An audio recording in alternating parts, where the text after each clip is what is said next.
Alrighty. Well, let us begin. Please, everyone, on your character sheets, if you could, go ahead and charge yourselves up with 1 hero point.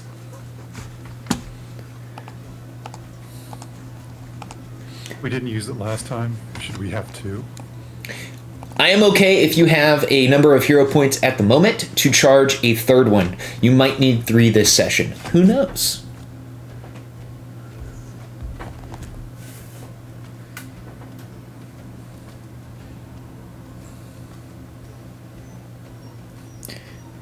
I had to tell my wife that I ate all the meat in the refrigerator already. Oops. Okay. Any questions before we begin, everyone? As your GM is contemplating his mortality.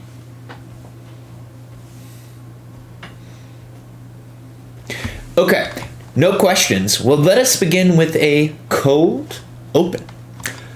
Under the ancient stars of Grimnir, the hamlet of Halwick, nestled against the roiling, foam-laced Serpent Sea, a bastion of civilization in the wild, untamed world. The Greasy Troll Inn, a timber fortress against the elements, buzzed with the symphony of clanking drinking horns and the whispers of the Volve. Mother Goonberg, the formidable matriarch of the Hellhorn clan, had sent forth her decree. As she tasked you all, warriors of the Serpent Sea, with a voyage. The task, heavy on your shoulders, like the fur you wear against the frost. A journey to an enigmatic tower that has arisen in the shared dreams of the Volve. Beneath the inn's heavy smoke-stained rafters, you all have gathered, your breath fogging in the air of the inn. Each thud of your heart mirrored the pulsating rhythm of the Serpent Sea, a chant of the upcoming voyage. In the shadowy warmth of the Greasy Troll Inn, I hope you find solace steeling yourself against the untamed forces that await you all on the Serpent Sea. With that said, let us return to our scene. You all huddled in the Greasy Troll, many citizens of Halwick surrounding you, and Hrolf, hero of 100 raids, and Lady Goonberg, matriarch of the Hellhorn, standing in front of you all.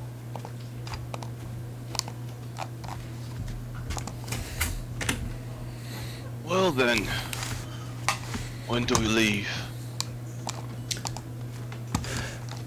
What a great question, Mr. Eric.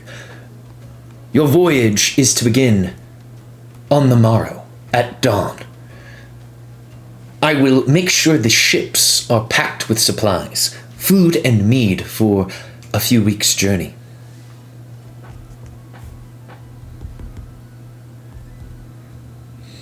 You hear that, Asarak? Tomorrow. Don't you be forgetting that. Well, I'm not the forgetful sort. I've got it down. Don't worry. Okay. Speaking of which, have you seen our old friend John? Haven't seen him in a while. Esther shrugs. I have not, unfortunately. Well, he's gonna be missing out. It's gonna be a good battle. He didn't strike me as the raider type. Stranger lands or something. Oh yeah, he did mention that. Probably quite a journey over the sea. Maybe by the time we reach our destination, he'll be done with his. The sound of it, the rumors and whispers, I imagine this is going to be a pretty long ride. Alrighty then. You there, Roth, right? I've heard Aye. tales about you. First time seeing you in person, though. Well, there's not much to say. I've been on a few raids myself. Over 100. And as he is speaking, you notice that this man has not opened his right eye the entire time. The rumors of him cutting out his own eye and offering it to the Well of Wisdom appear to be true.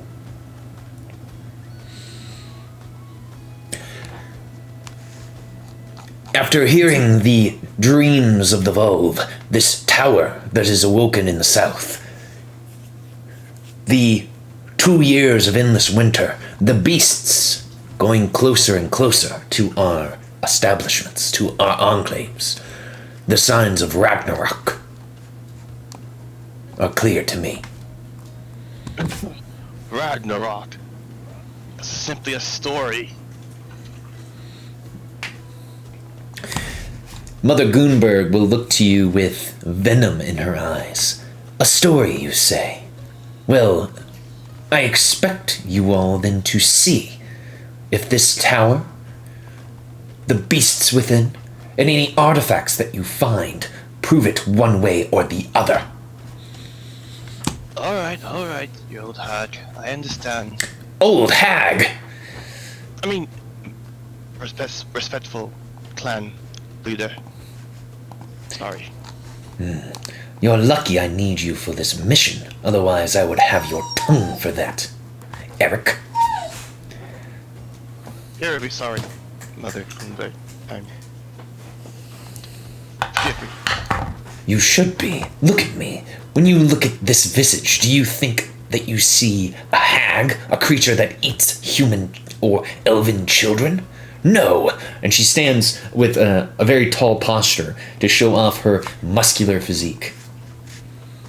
No, it was just a say, Mother Greenberg. It was in your, and he'll think for a moment before he says it. Age is catching up with you. Horalf begins to hold back Mother Goonberg as she appears that if she might kill Eric. You know what? I shall leave. Vestar, Esarot, I'll see you tomorrow, right? Don't forget, tomorrow. Don't trip over yourself on the way to the boat with words or your actual feet. Duh, I'm not that clumsy. As he stumbles along with his, feet. Oh man. Oh, my head's spinning. Oh boy. He is always such a handful. Raiders, you see that Mother Goonberg is being held back by Hrolf, and these other 3 raiders, as she appears to be frothing at the mouth, foaming even, as she has drawn her great axe with both hands and is swinging it wildly, insulted by Eric's tone and his tongue. Can't wait to tell the wife. Later. Because Eric, you're of the Hallhorn clan, correct? Yeah. I can't imagine how your wife's going to react to you telling me, yeah, I told the leader of the clan, the All Jarl of the Raider clans, that she was an old dusty bitch. It was jokingly, of course, but just say, oh, there's the door. Okay. After Eric makes As it... he opens a damn closet. How do I get out of here? This is the most confusing tavern I've ever seen. Mother Goonberg, you have aged like the finest mead. Do not take his words as an insult. And what he just said. she begins to put her axe down. The raiders letting her go cautiously. They have seen her in her woes of battle lust, felling men and women with a single stroke of her axe, beheading beasts with the strength of the Vanir herself. She begins to calm. I have taken the liberty of paying for a room for the night for you all here at the Greasy Troll. if you have any final preparations you need to make before leaving the enclave of Holwick for this misplaced tower, please make them. As you know, Holwick contains many merchants. You should be able to buy many of the things you will need. As for me, I have preparations of my own to make. And she looks towards the door with a glint of red light in her eyes, blood dripping from the edge of her mouth from her biting her lip. Before you leave, Mother, any words of advice? Listen to Rolf. Rolf has been on as many raids as anyone. We've been raiding these Serpent Seas for the length of some of your lives. His experience will keep you alive, unless you seek a glorious death away into the halls of the slain. But you won't find that if you get washed overboard on the way there. Esther nods appreciatively at Mother Goonberg and sort of slides over next to Esro. Mother Goonberg will take her leave. Hrolf will approach you all and say, your friend didn't make a smart move there. You don't want to make an enemy of Mother Goonberg. I've seen her rip a troll apart with her bare hands. He's a man with a good heart, but a small brain sometimes. He doesn't think things through, but he's got a good spirit. There's a reason the other Jarls made her the All-Jarl. Anyways, I wanted to meet you, Rolf. As Zestar said, I've heard stories of you as well. Hopefully, by journeying together, my name too will spread. Of course, the Skalds will sing of your tales after our journey together across the Serpent Seas. The journey might take us several weeks, so be prepared for a long journey. You already have enough dry foods for the trip. That we do, and enough mead to make a mammoth drunk.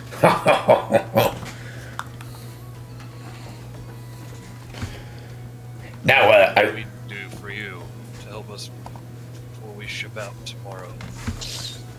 I did want to become more acquainted with you all, since we are going to be sailing with one another. I want to learn about you all. If I'm going to be swinging a sword next to you, guarding your back with a shield, it will help us be more connected. Why don't we find a nice sparring pit, some training dummies, and I'll go fetch Eric. Meet the two of you there. Well, I was hoping to know what clans you all represent, and if you give, praise to the Stone Court.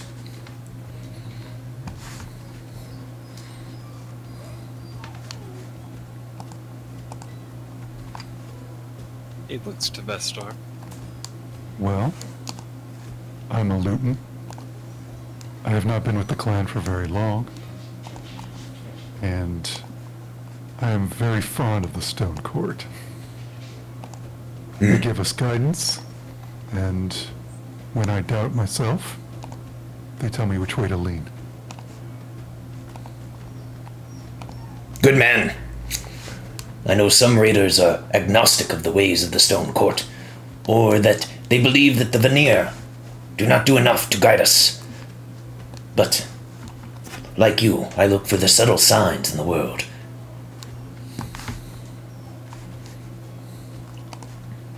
Vestar nods again Clan appreciatively. of the giants. The runt amongst them.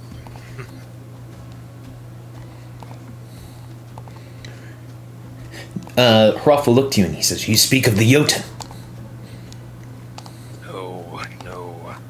The tall folk. Of course. Not the damned Jotun. No, the tall folk are honorable. Now it's backstabbing I spread. Well, this is actually a good opportunity. I wanted to introduce some of our crewmates. He will look over his shoulder and point to you. This is Herdis. He will be representing the Nattle. Herdis will nod to you. Hrolf will then point to. This is Runa. Runa represents the Orn. He then points to the reptilian humanoid. This is Scopi.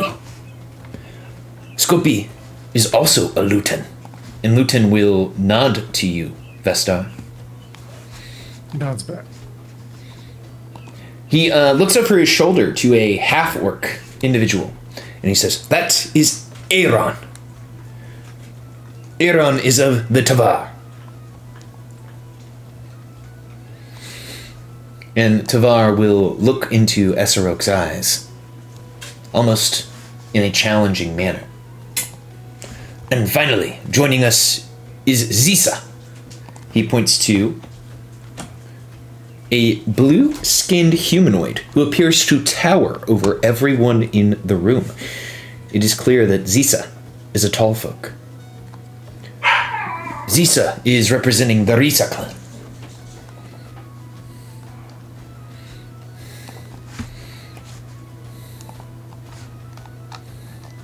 As are my great Risa. Pleasure. One and all of you. Let me quickly just fix Zisa's token here, so we have a little bit more reference to probably about how big this girl is. She'll approach. Jeez.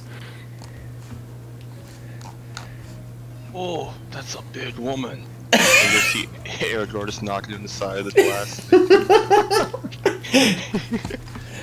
Zisa will walk over to Esarok. You are of my clan? I am. I've been staying up here for about 2 moons rotations now. 2 solid months or so. But I wandered up.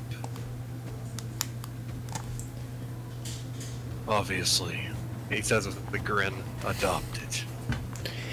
Well, I am glad that you will be on the boat with me. I can't trust any of these other raiders. They're always chiding and insulting the Risa, suggesting that we aren't as great as they are. They underestimate us. Fared well for you. Battle found your axe. She holds her hands forward. You see that her nails are kind of chipped and broken, her hands beaten. Several scars and wounds mark them. She says, "There is not a day go by that I don't wish to hold an opponent in my hands." And then she raises an eyebrow. On the battlefield or otherwhere. Well, then it seems you don't need to worry about their opinions. You're already forming your own glory. Just piss in their faces. Who cares what they think? You know what you are. You're a warrior, bred like I am. Our day will come, sister. She decides to park next to Esarok. Real close.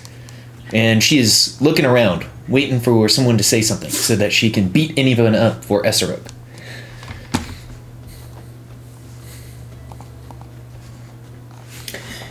Hrolf will look to the window and see that Eric is standing there. And he, motions for Eric to come inside. Like, come on. Oh, okay. Let's say 5 feet step. Oh no.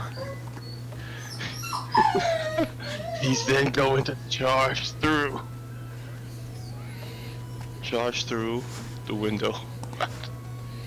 Hrolf, as you charge through the window, holds his hand to his forehead. Can you give me an athletics check, please, as you crash through the window? Okay.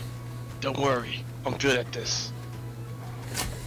As it's over 10 feet to the north, Eric. Too late.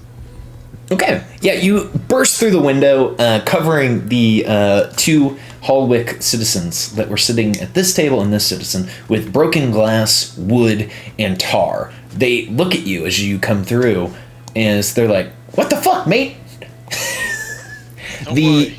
The bartenders look at you, Ung and Ploss, and you see that they are thinking about reaching for their weapons, because that was a dick move. And Hrolf holds his hands up and says, No, don't worry, I'll cover the charges. He's young and impressionable, don't worry. Also heavily drunk. That's the important part. Okay, someone told me. Well, I'm trying to get to know everyone here, and I want to know, do you worship the Stone Court? And I know that you represent us, the Hallhound, but tell me a little bit about yourself, Eric. Let me see.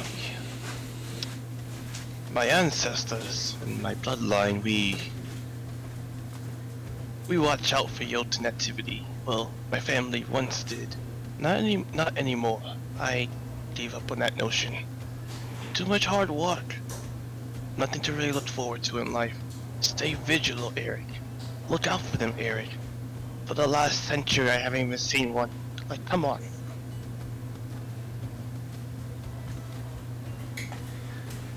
You see Hrolf look at you and nod and say, A noble work, then. Watching for the return of the Jotun. Noble my ass. That's what they care about. Not like it concerns me that much. But besides that, I'm also married. I have a wonderful wife. You should meet her. Maybe when we return. I've much to do before we leave in the morning. Thank you, Eric. And Eric will, Hrolf puts his hand on his shoulder and nods and says, A bit of advice.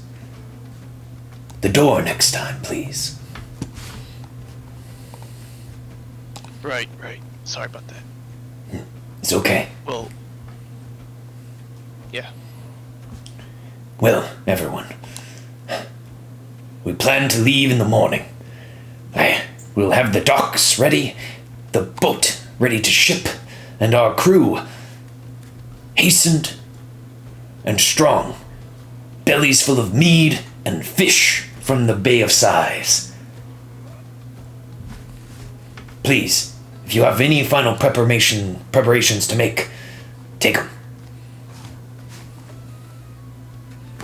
Hold her off. You can't ask us these questions and not tell us what clan you're from. Oh, I am of the Hallhound. Have been my whole life.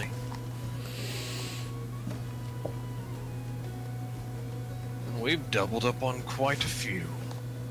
He nods. My goal for this raid is to discover the truth. Is Ragnarok here?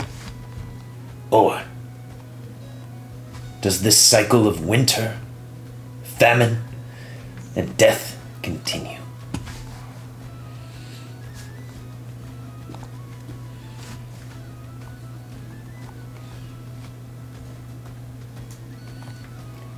He'll look to you all. Do you all have goals for this raid that I should know of? As your raid leader, I need to know such things.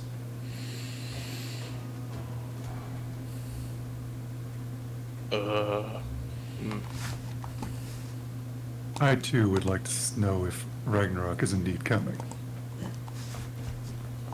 Good man. I need my name in your eyes and your support if I give you mine. That is all I am in here for. The support of good fellows that I can rely on when I need to call them later on.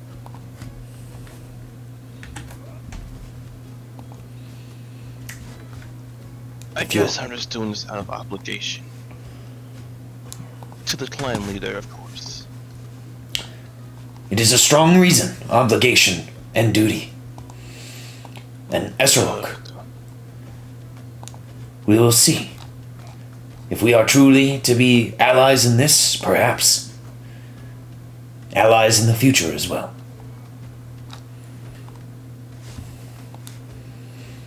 I just give him a nod and a grin. Allies for the future. Oh, and prepare your ship. I'm going to take one last day while I'm still ashore. He cracks his neck to enjoy the sights and sounds of the Horn Halls. Of course. He looks to you, the party. He'll take a nod and he says, everyone, come with me. We have much to do. And Hurtis, Runa, Scopy, and Zisa and Aran stand up. Zisa giving Esarok a longing look, and they will depart. Your GM will ask you, or tell you, at Holwick, you can purchase most common items of level 0 or level 1 that you might need to purchase, as it is a bustling civilization site here. So if there's anything that you need to buy, anything that you need to prepare, you can do that now before you go out onto the Serpent Sea. GM, I am 5 gold short, but wondering if I could put an IOU loan because I'm being sent on a mission by, Lady Hallhorn to spend all my damn gold and get a weapon potency ruin. Interesting. Your GM will ask the other players, Eric or Vestar, would either of you all be willing to loan him the 5 GP? After all the money we've gathered, you tell me you're broke. I'm not broke. I've got a veritable hoard of gold. I just need a little more. Oh, I see. So what you're saying is you want people to think you have money, but you spent it all. I haven't spent it all, you don't. What I'm searching for is a ruin of power. These things are expensive, but well worth it. They make your shots fly true. Oh, okay. How much do you need? 5 gold. Okay, sure. Here you go. I'll pay you back 7 when I can, Eric. Thank you. Best friends do that for each other, right, buddy? Time to blow through this entire wallet. As he will start counting out, and with Eric's buddy, he counts out 35 fucking coins, gold coins, that he's gonna have to go spend. There we go. And absolutely, you can purchase a potency room from the blacksmith here in the city of Holwick. Thanks for all those session zeros. You're welcome. Prologues, baby! Oh, and guys, I'll be right back. I have to just let my dog in. I'll be right back. I forgot. How much gold should we have accumulated since doing the session, those prologues? I don't know. I had a little more than anyone else because I also won some from a bet with you. Son of a bitch. I have 17, and I've spent like 5 of it. So, including the 5 you spent, that would have been 22 total. Yeah, that makes sense with me having 30 of the money that I... So I need to redo the math now. Oh no, I spent more than that because I bought an Aeon Stone. I have to remake my character, so... I'm guessing it's around 30.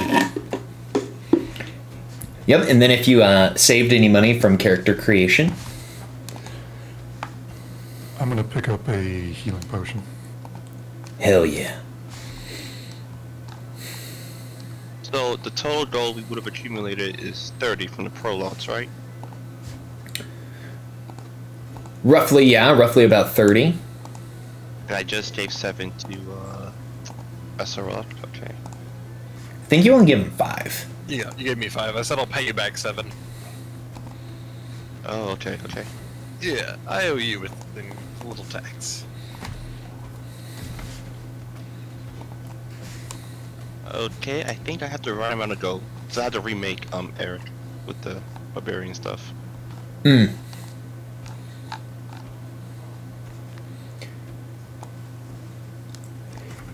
No problem. So, is there anything that Eric needs? Let me see. I got all the necessary equipment. Personally, he doesn't think he needs much. Wait, do we have rope? Yeah, we have rope. How much for a net? A net? A net is 1 GP. Yeah, he'll buy one. Absolutely.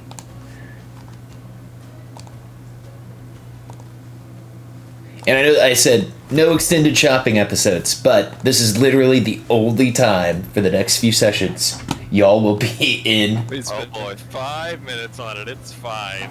Oh boy, okay, hold on. In that case, Yeah, spending all my money on a ruin. Don't worry, guys. I don't need no potions of healing. I'm gonna. Does everyone have healer's tools if I go down? Use them on me, please to God. Does any of us have a medicine kit? I got spells. No. Yeah, I have a medicine. Oh, I have a God. medicine kit. I have a medicine kit. The only problem is if I go down, and that's why I have potions. Now, Feed them to me. Karand is a battle medicine rogue. And he does have healer's tools. Oh, that's cool. So yeah, me and him both can battle medicine. That's cool. I didn't take that because I know. I didn't think ahead of time for that. So I'm gonna buy me a potion, a healing potion, a minor one. Mm-hmm. So I bought that. Oh, this will be the most expensive one.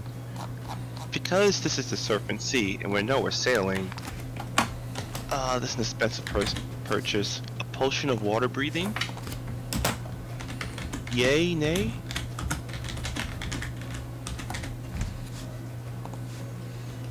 Now that's a level 3 item, so they probably would not have it. My bad. No, you're good. They have most level 0 and level 1.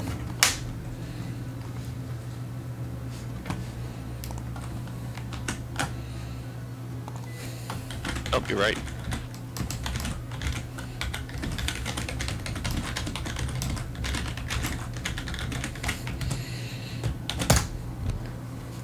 And I'm just asking Leah and Daniel that question because Daniel has a bunch of money and Leah's characters have money. So I'm going to ask him that just in case. Now, if you all are okay, if you're... Potency ruin is level 2, so I will refund the money and... I'm going to say for that one, you could definitely buy that because it's not a... Okay. It's wanted not to make super sure. crazy. I bought a potion of, I just bought this damn thing.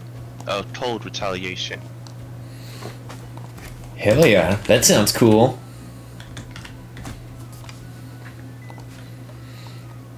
You grow with a faint aura of cold energy, and a creature that touches you takes cold Wait, damage. That was a dumb purchase. We're raiders. Everywhere is cold, having fates. Hey, human beings, even if they're wearing fur stuff, they still can take cold. If you're still needing to purchase some stuff, you can do that in the background. You all can, of course, head back to the Greasy Troll Inn or to your familial home to grab a sleep.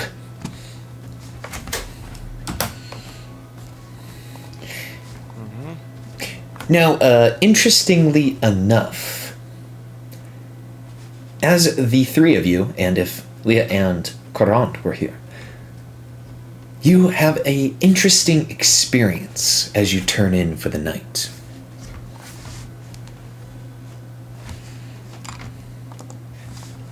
Let me just slightly change the music.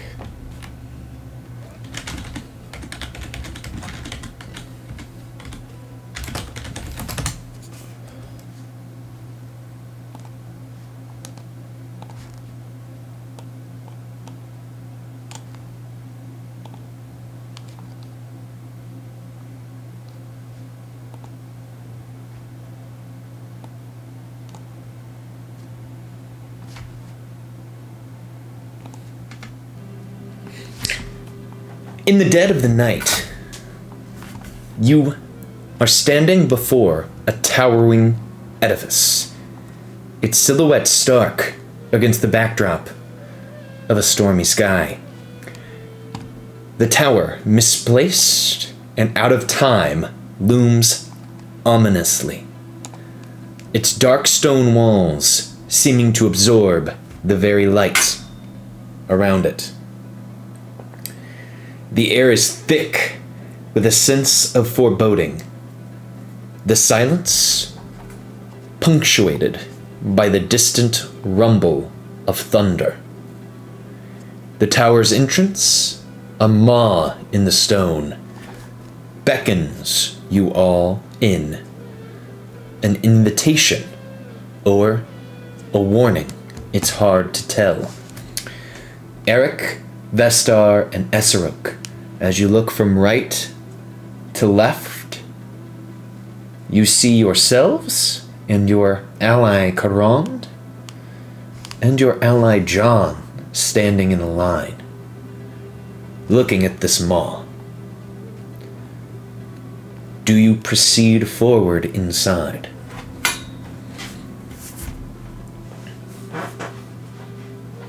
Yes. There's not even. There's yeah. He waits, looks, sees Vestar coming, and then he just kind of takes a deep breath and hurries in after him. Air just take a moment, twist the end of his beard a bit between his fingers. Okay. And he'll step forward.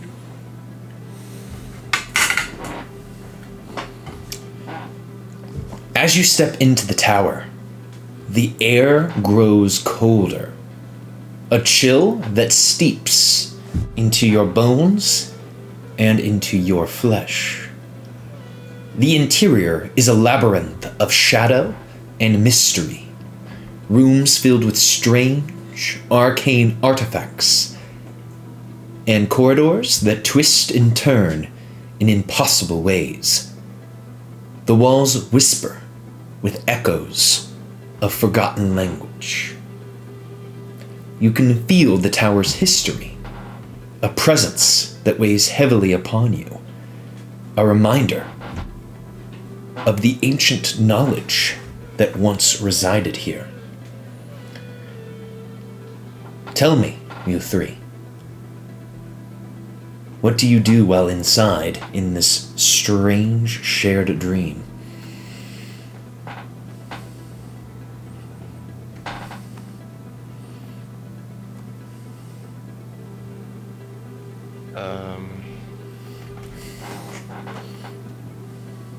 Where are we? Are we? Hell if I know. No. Hello? No. Hello.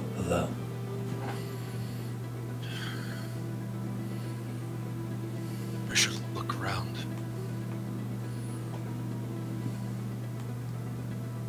Okay. Vestar, you know anything about this? Does Vestar know anything about this? Vestar, you can give me a recall knowledge. Occultism or Arcana here would probably be good. That's going to be Is a it big like negative. the wolves are trying to send us a message or a warning?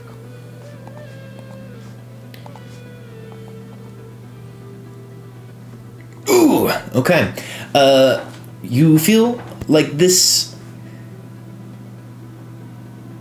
is some sort of prophetic dream telling you all that you should not worry about this tower. The danger that is presented here is asinine and extraneous. There's nothing to worry about within.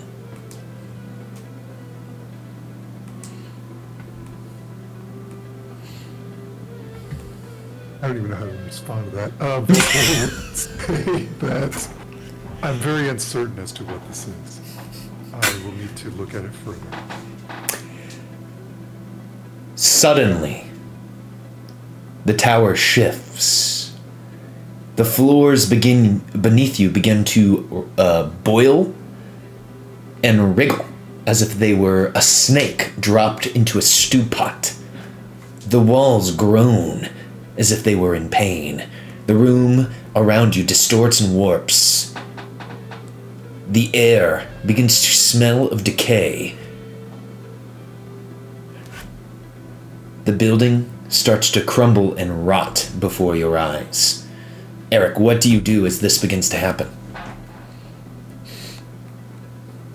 With everything tearing apart, and he's aware this is a dreamlike state, right? This is all. It feels that way. It feels like nothing that could happen in real life.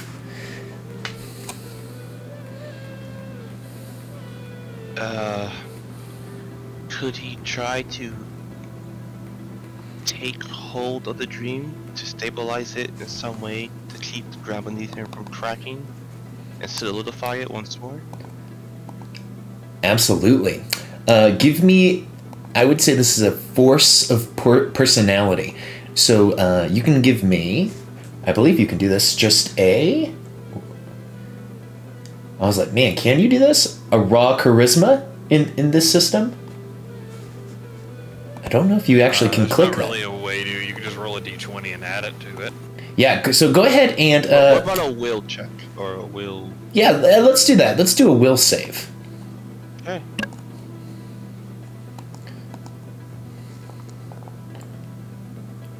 Pretty good. Pretty good. Vestar, as you see Eric trying to hold this reality together, what do you attempt to do as the world seems to be crumbling apart? Kind of amazed that Eric is even able to do that. Normally he just kind of accepts things and rolls with it, and I think he would do the same thing here. So if the tower looks like it's falling apart and we're going to fall with it, he'd just accept it and go with it. I just got big Creed with arms wide open feels from that. Esarok, you see that Vestar is accepting what is happening. Eric is fighting against it. What do you do in this moment? Esarok kind of takes a moment and he kind of then almost screams, kind of in a bit of a rage. Who's doing this? Show yourself! And similar but different to Eric, he will try to sustain it as well, but while like running in to try to find the information, like run deeper into the collapse sig tower. Excellent. Give me a fortitude save. Sure.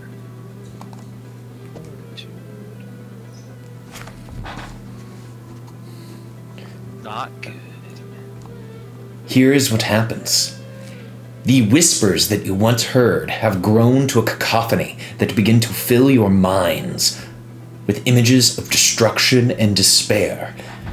Creatures, the size and scope of warships, the height of buildings, with monstrous limbs, tentacles, arms with mouths at the ends instead of hands, mouths filled with thousands of teeth, fill your mind's eye. As the tower completely collapses, unable to be held together by Eric's will and Esarok's fortitude, by his very body, you feel yourselves falling. The world around you changing colors as if staring into a rainbow. As you feel your bodies fall deeper and deeper into this portal, you three awake in the greasy troll, covered in sweat and the grime from the night.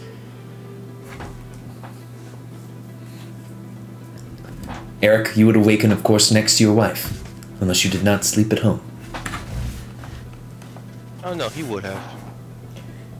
Eric, what is your reaction to this? Upon waking up startled, he instinctively stills his body as to not bother her sleeping next to him, and to not freak her out or worry her. As he takes a moment to look down on the runes tattooed all over his body, do they react in a way? I am glad you asked. Your runes are glimmering in the darkness of your room. in a way that you have not seen before. Almost, I would say, bioluminescent, shining with the color of the rainbow. He grimaces, gets up softly so she won't notice him, and goes outside their home and goes to a nearby barrel, puts his hand aside, and splashes the water with it onto his face. Not again. Not again. I thought the nightmares were over. Thank you, Eric. Esserok and Vestar potentially sleeping in an adjoining room or close to one another in the Greasy Troll. Esserok, what is your reaction waking from this dream?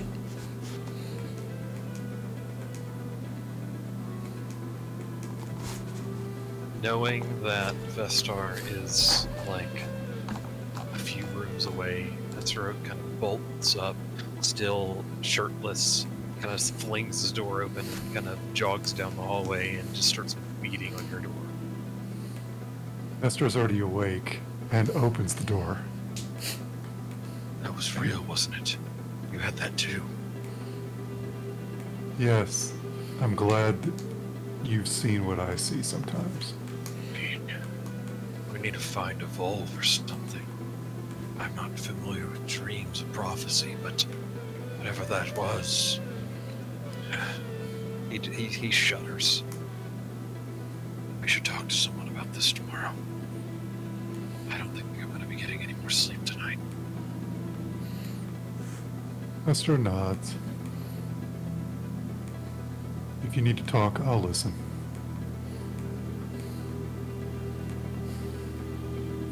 Vestar has dreams every once in a while. Probably not as intense as this, but he's used to odd things popping in to show him what is to come.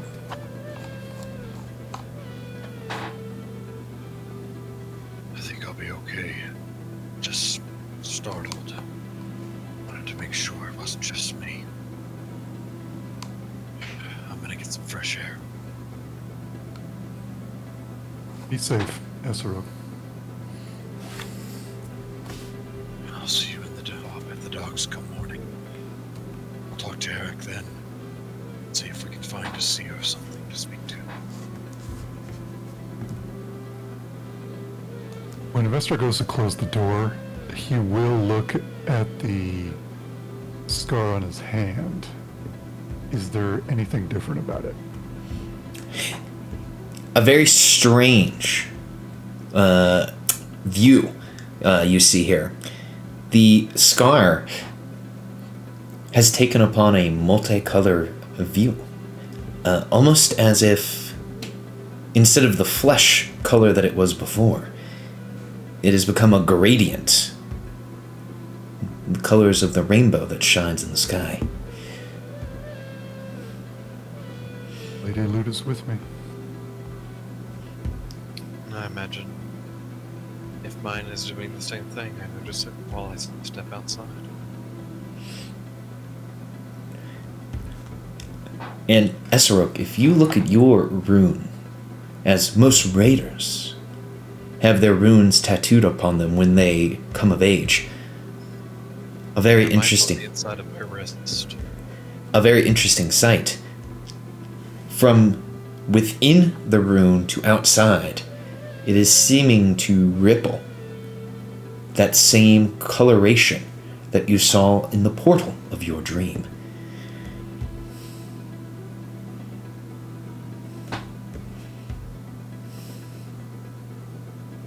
Yeah, he's definitely not getting any more sleep tonight.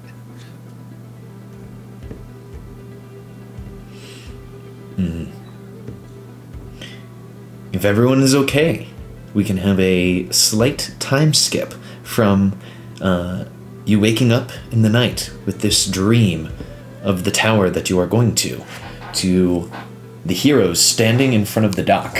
And I'm going to change the map just so that we can be on the landing page here.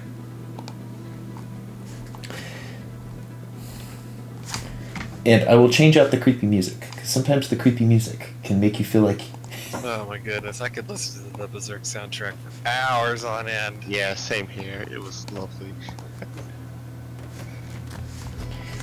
So, let me drop some of your friends that will be here with you, raiding the Serpent Seas. Of course, the crew. And your friend Hrolf. And your friend Mother G, Mother Goonberg. Alright.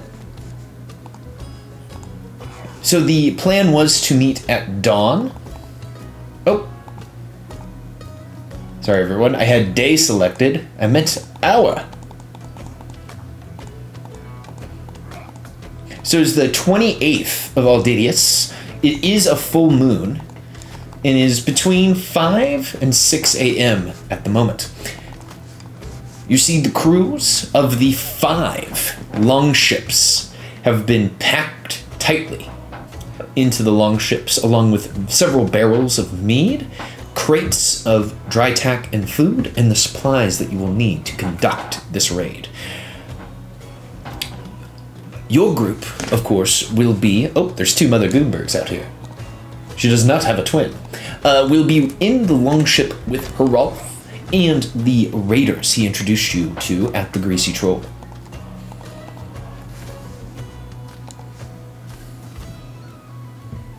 Rolf, good morning. I hope that you all had the time that you needed to prepare for our mission. Does Hrolf look well rested? Hrolf always kind of has a haggard look to him, and at the moment, here, we can make a big version of Hrolf. He has that same haggard viewpoint to him.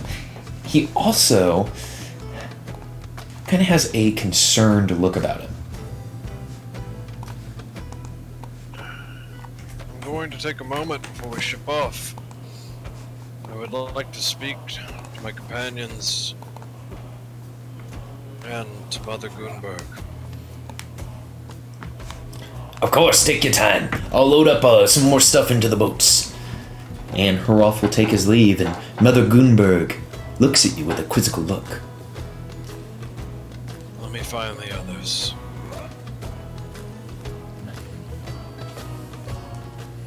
And he'll kind of stare off the dock, waiting for the others to arrive. Esther shows up not long after dawn, very well rested, loads his things onto the boat, and then we'll see Esrog giving him the glare or look or stare or whatever he normally gives, and we'll approach.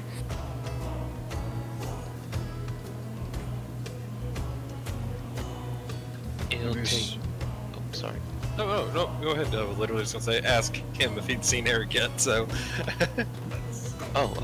I say 10 minutes later, you will see Eric walking with his back straight, eyes narrow. His demeanor is less clumsy, less aloof, and more serious in a manner, as he sees both of you, as well as other companions, and he walks over to you.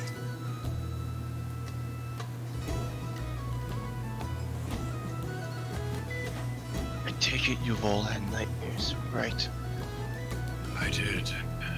I had a Ask dream. you about the same. I thought we should talk to the mother about them. Perhaps she knows a seer that we can console before we leave. It would be wise to have the ruins read.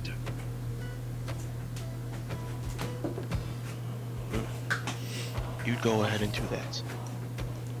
I'll stay right here for a moment. And as he says that, you'll see him slowly running a finger over his tattoos. Suit yourself, Eric.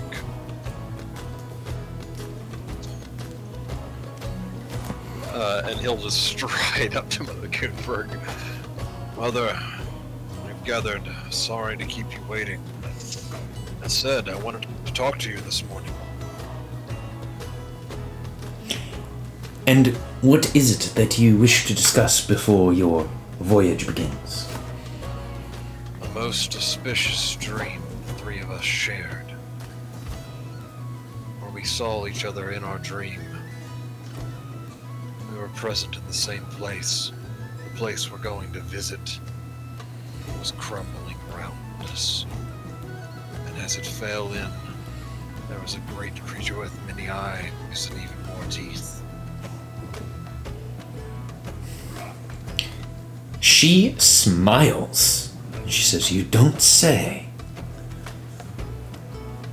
Have you heard of any legends of such a creature? We were hoping you might. I was hoping at least you might have. That you might have a seer that could read us. I hope this is not a curse or an omen. She looks to you and says, "If anything, it is only proof and true that the mission, the raid that you are attempting, that you are about to sail out to, is in fact a sign that Ragnarok is upon us. This vision that you have seen of the tower. The creature you are describing. It sounds like legends of old. A story of a Jotun known as the Blood Shadow.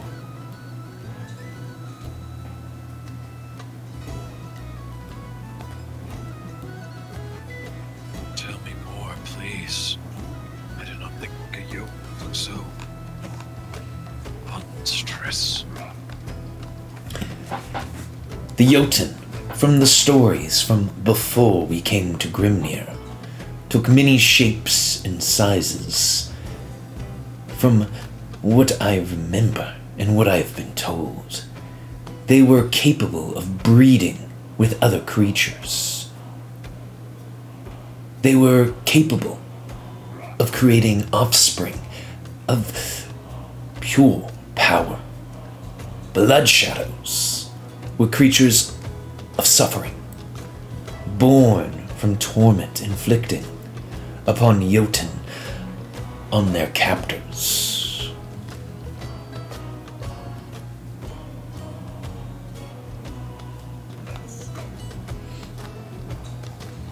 This was a child made from suffering.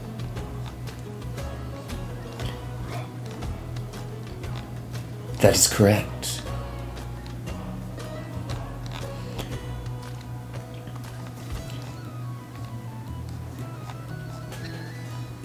And if indeed...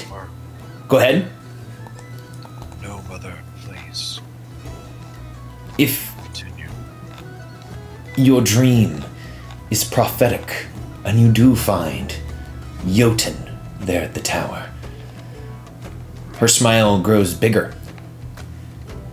Then the other Jarls will be unable to deny. Ragnarok is upon us.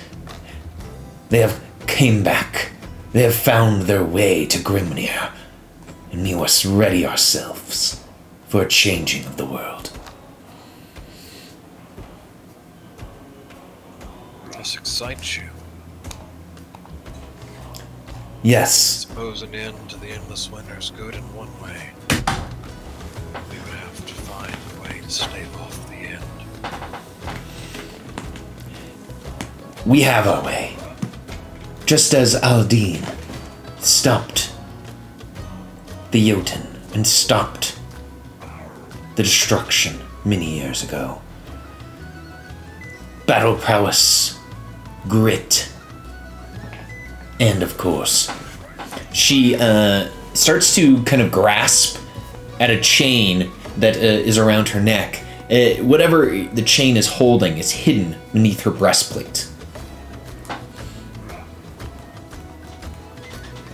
Faith.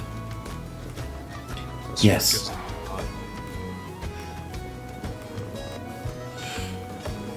Even in death, one who creates us.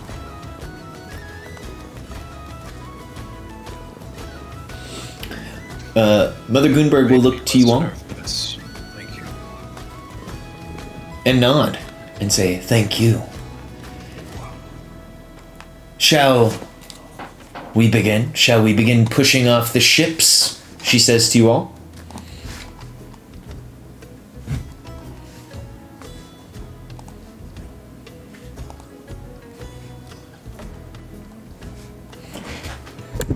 She'll take your silence as agreement. Master will give a quick prayer to Lady Luda and help everybody get going. Love it. Eric won't really pay much attention to anybody and just moves on to the ship, staring out into the ocean.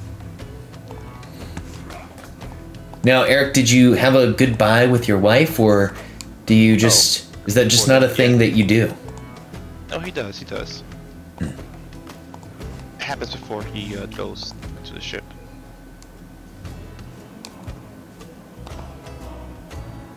I gotcha. Well, I love that for you. Well.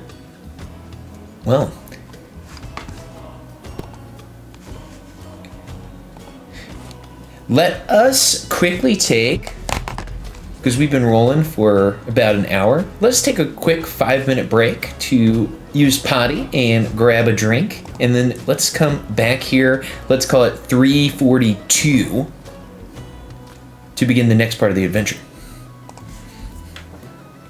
Sound good, everyone? Okay. Cool. I'll see you guys in 5 minutes.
You guys know how to sail, right?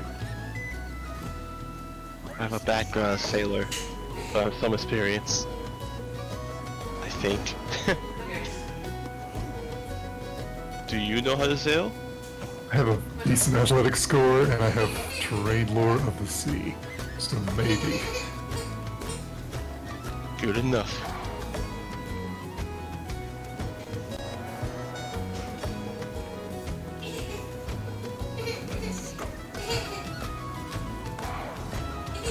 I don't have the sailing lore skill added to my character sheet for some reason. You have to add it under. I have to manually. Oh, okay. There's lore skills. You just have to add one, and then you can modify it there.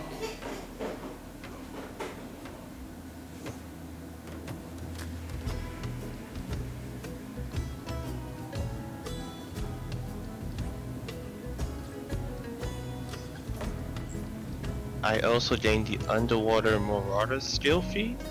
I have to add that manually too. You shouldn't Oh, have to. no, I already have that. Okay.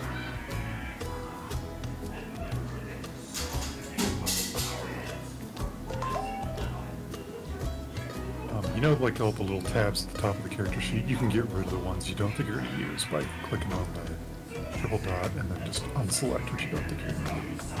Okay, can't cast spell. Taking that off. Taking that off.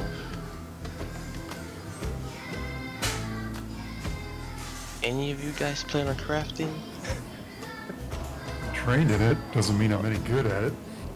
Well, you're training it, so that's good enough. And done.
And when everyone else is back from break, I am back as well.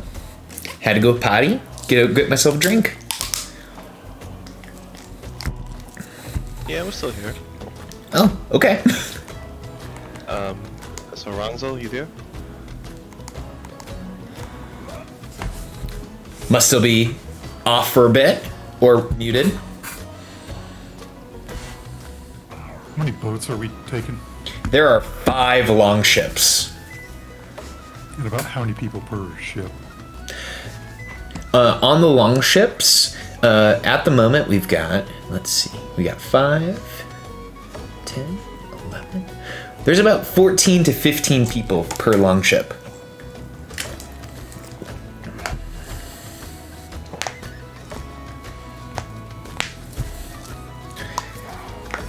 Oh, and that's so rude. Grandma's not dead.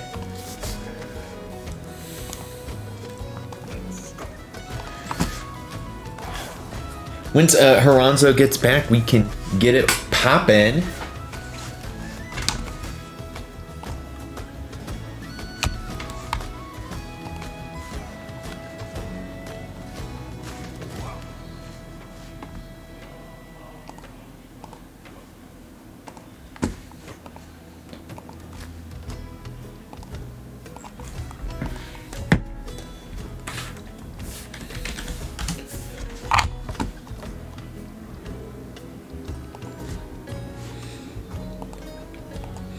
My wife just texted me. I feel real bad. She just told me the wedding she is doing photography at is not serving food.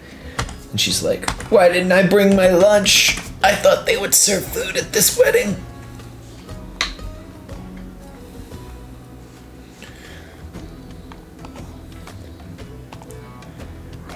Well, all right. We're back to action here. It is 3:42. Haranzo, are you back?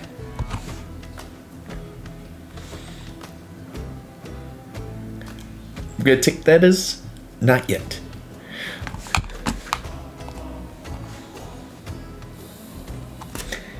As we're waiting for them to get back, we are going to have a slight time skip moving forward into our raid of the Serpent Sea. So, for our time skip, as you all are aboard Herolf's longship, Eric, can you give me an establishing shot of Eric as you are aboard the ship? What would Eric be doing in this moment? Yes, after seeing the nightmare, his demeanor, his body language has changed. There's a more deterministic look as he faces towards the head of the ship, raise one leg on top the end of it, just staring out into the open sea towards the horizon. And he says nothing as the wind bellows by past him with his cloak bellowing out. And for a brief moment you see his fist clench as the tattoos glow. I love that. The camera pans from Eric kind of doing I'm gonna call it like a Captain Jack Sparrow on the prow of the ship, putting their foot up on the boat, looking out with a cover of a romance novel countenance to him, to Vestar. Vestar, establishing shot of you aboard the ship here with Herolf. Vestar's kind of likes being on the sea, like any good raider does. He's kind of moving about, keeping people's spirits up, telling stories, telling them that they're doing a great job, and if time passes long enough where they're tired of listening to him talk, he would probably sit down and just maybe whittle at a stone or a stick, just something to pass the time. I love that. Excellent. Esarok, are you back? No. Esarok, can you give us an establishing shot of Esarok aboard Herolf's longship as we have a slight time skip forward here from your disembarkment from... So there's this sort of almost montage that goes through was Estarok, despite being put on this for a mission, feels and did it to keep himself busy and kind of goes back to his younger years and his place before he was an official member of Clan Riza. And he's keeping himself busy like a deckhand would, moving crates and barrels and rolling them into spot. Occasionally getting into a bit of bickering with some of the crew members. Nothing too hard. A bit of lighthearted jabbing. Maybe at some point there's like a thread of like a fist fight, but he just takes it with a big grin, like he's just welcoming it and just happy as he can be. And it, of course, is between your new ally Zisa and some of the other members of the ship, as she is just like pounding someone with her ham hock-sized fist.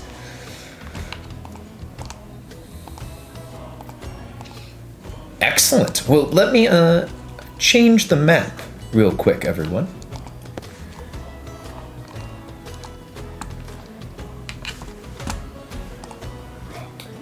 And give you a slight description of what you might be seeing here as you are aboard the boat.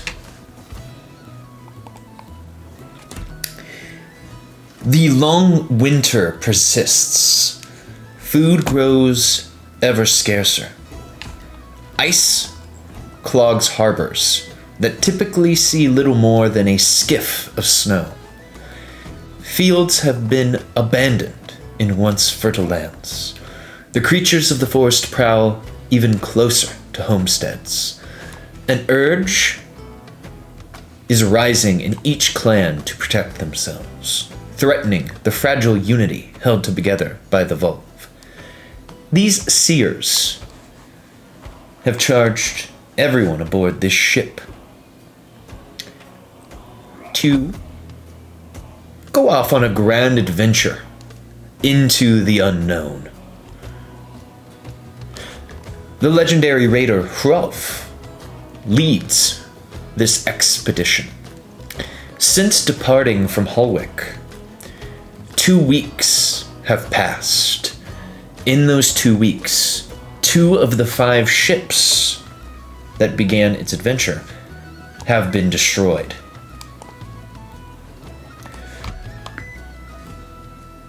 Countless men and women have drowned, yet still you all continue. Hrolf insists you shall reach the tower in a day or 2 at most. Continuing to paint the picture and story of what has happened. Eric, could you tell us the most humorous, exciting, or critical thing Eric has been doing the past couple of weeks on board this longship?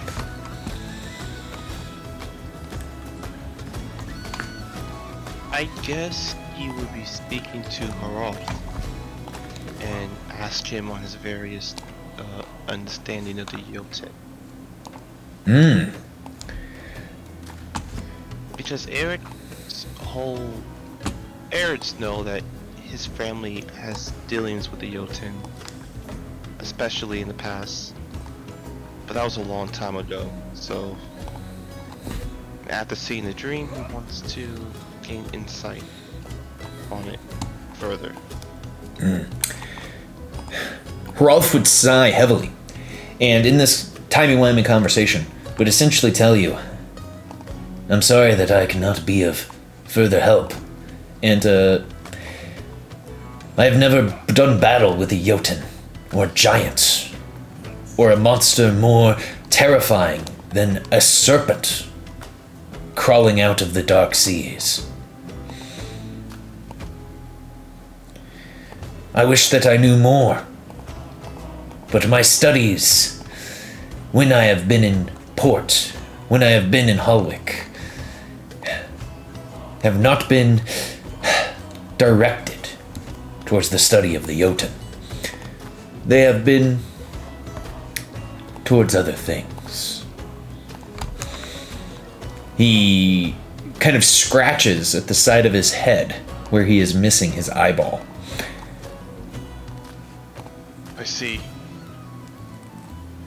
Very few of my family back then was able to read or write to an extent. My great-grandfather, he told me though they had writings, carvings of the knowledge in the Jotun. Unfortunately, I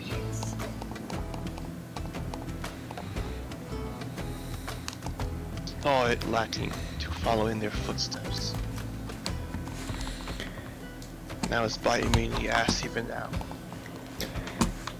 And if this prophetic dream that you all had does come to light, and we do encounter the Jotun, well, it will be on us to put this encounter to words, put this encounter to legend, so that we may inform those that come after what they are getting into. Right. Right.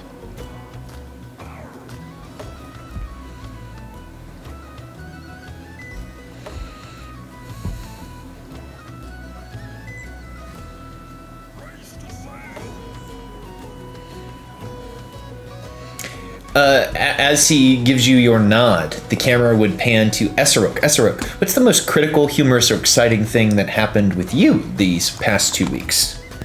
There was a moment, as you said, there's been a bit of perilous and we've lost some people. So there was a moment where we were stuck at sea in a bit of a toil and a fight between some of the boats, and maybe some of the other members of some of the other ships got dragged down in. And no one saw it or believes Esarok, but at some point, like a great white shark jumped onto the ship and he punched it in the face and it fell back into the water. And he has told that story about 17 times, but no one fucking believes that he punched a shark back into the water. Oh my gosh, that's very funny. You're like, we don't need a bigger boat. I got big knuckles, that's all I need. Ha! It was terrible because, you know, someone just died. But he said, he just regales over that part. It's like, whatever. Who cares? I punched the shark, and then I was like, yeah, Esarok, we heard you punched a shark. No, really, I did. And it went back into the water. Don't worry, Eric believes you. And at one point, your friend Zisa actually jumped the shark during the fight. I've heard that's a legendary thing you should never do. There's no coming back from that. Oh my god. I love it. Thank you. Last but not least, Vestar, what's the most critical, humorous, or interesting thing that would have happened during this 2 weeks of sailing aboard the longship? I said I would do it. I said I'd do it. He would find out eventually, since we're stuck on the ship for a long period of time. You learn about people, and he would have learned that Grandma is somewhat of a cook, and he would try to glean any kind of information as far as what her family recipe is for the renowned cookies that she says she can make, and he wants to try to replicate the recipe. Awesome. And there is a brick hearth aboard the ship. It is essentially kind of a haphazard construction where the bricks are made into an oven so that the heat is maintained within the oven and it does not set the boat ablaze, because the boat is essentially made waterproof by all of the planks being covered and soaked in tar and other highly flammable liquids. But I don't think he would try cooking while she were here. I think this is going to be a thing for the future. I gotcha. I love that. Well, this leads us into our next portion. Fog.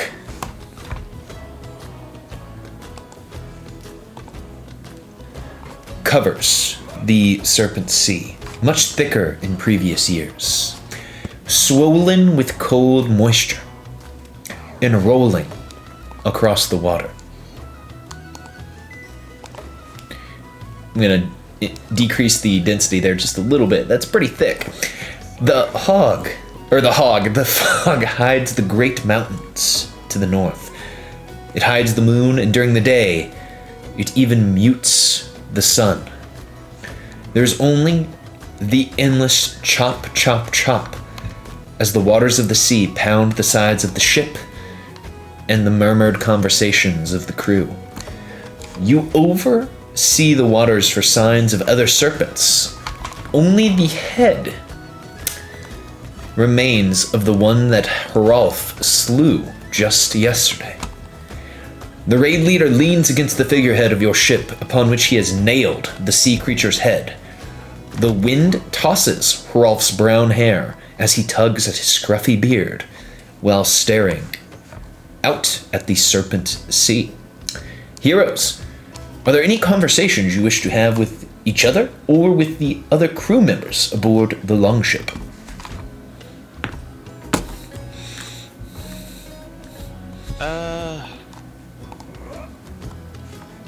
He'll go with Snoopy.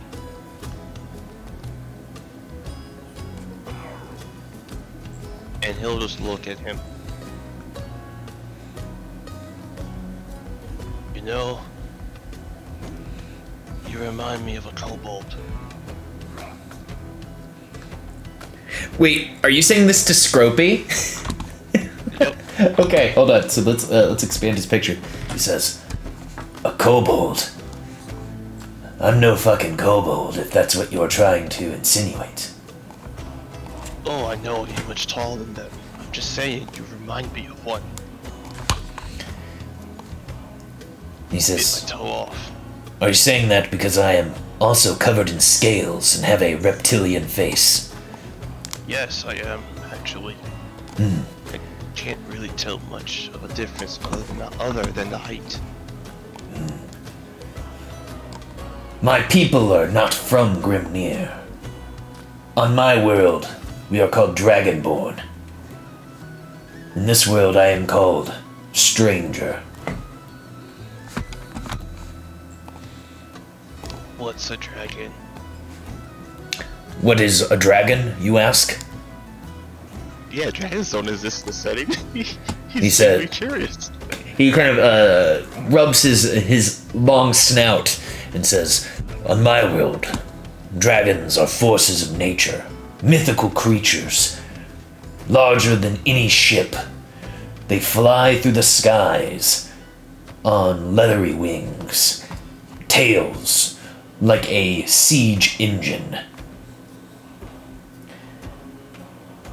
Oh, they're like big birds then.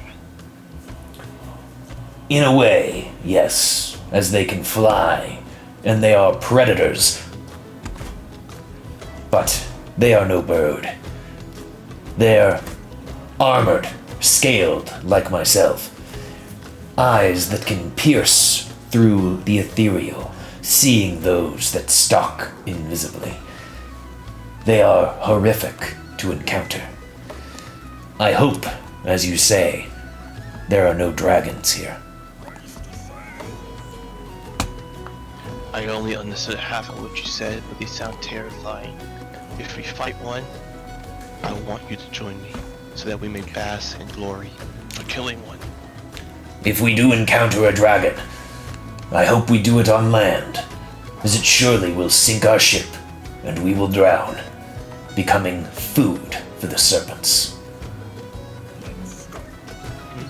He looks up at the sky and like, "Don't you fucking do it. Don't you fucking do it. Don't you just come out of the sky and nuke our ship." Also, you wouldn't like. They call you Dragonborn where you're from, right? Yes. Do you know the language of Dragonborn where I'm from? In the land you're in now? He looks to you and he says, "I speak the basic tongue of the raiders, and I speak the tongue of my people. Whether there is any carryover, I am not sure." Okay. You know, I like to learn a lot about where you're from your land, of course. I've met many strangers who have come across the Serpent Sea. They all seem to keep to themselves. Well, except that John fellow. It'd be nice to have a different perspective. Come, sit with me. We'll talk over some ale. He says, ale? Even I know.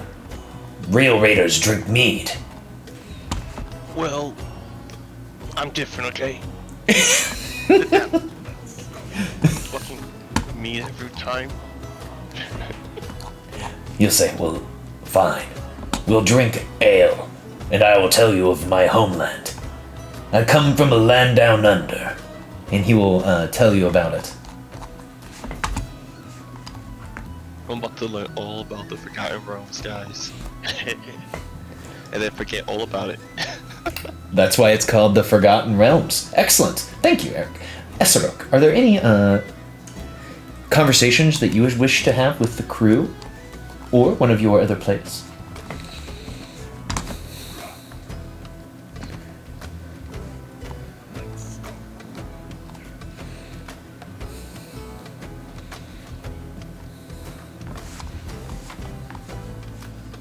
If you are muted, we cannot hear you. Oh my god, I double muted myself. I not only muted my microphone, I muted my Discord. I'd gotten into character voice and everything. Yeah, so I imagine that he, that they have to take turns rowing and stuff, so he is in this moment kind of rowing with Runa. And he looks over with her, kind of this big grin, says, despite the length of our travel, I can't say that I've grown to know much about you. Tell me of your clan and tell me of your greatest achievement. Runa will look to you and smile and said, I didn't expect a Luton to want to learn more about me or about my history. I'm no Luton. Oh, you are not? What clan are you of? Reza. I am of the Orn. And you see that kind of next to her on her little bench, there are several carved animal figures made of wood. You are the hardy folk that ride the mammoths, right? She kind of chuckles a bit and says, we are known for our animal husbandry, for sure, but there is a different animal that we pledge to. I am sad I could not bring one of those beasts with us on this journey. People of my clan are known for, well, she pulls out her shield, and you see on her shield a bird of prey painted upon it.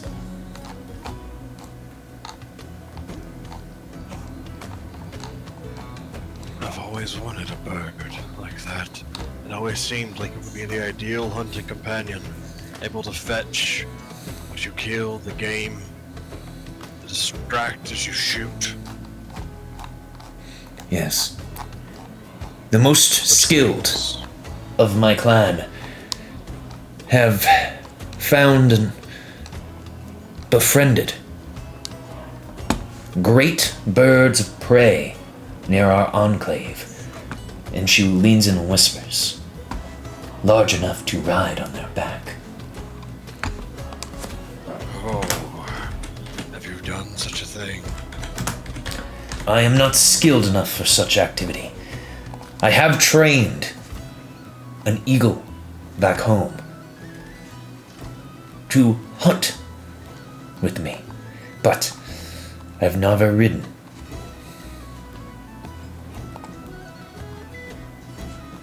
You should have brought yours. Why did you not? If I had owned such a thing, I would never let it leave my sight. I would have it be my most steadfast ally.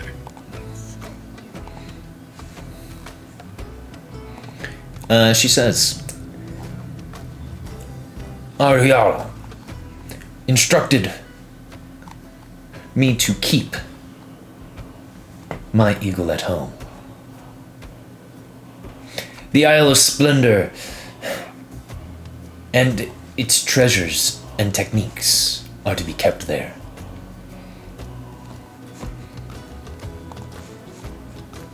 That makes sense. In defense of your homeland.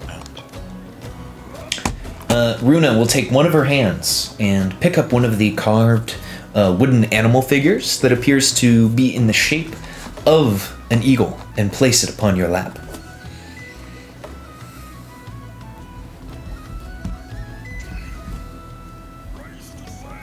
A gift. Thank you. If you find yourself in trouble's need, search for myself or Eric. I am a good shot. He is a good axe. Run to us, and we will save you. Of course. On that one, he points to the tall folk on the deck. Do not be afraid of her. She has a stalwart heart and is a good person. I've gotten to know many of them. They adopted me. They're just a little hard on the outside. He says with a bit of a smirk, knowing their reputation.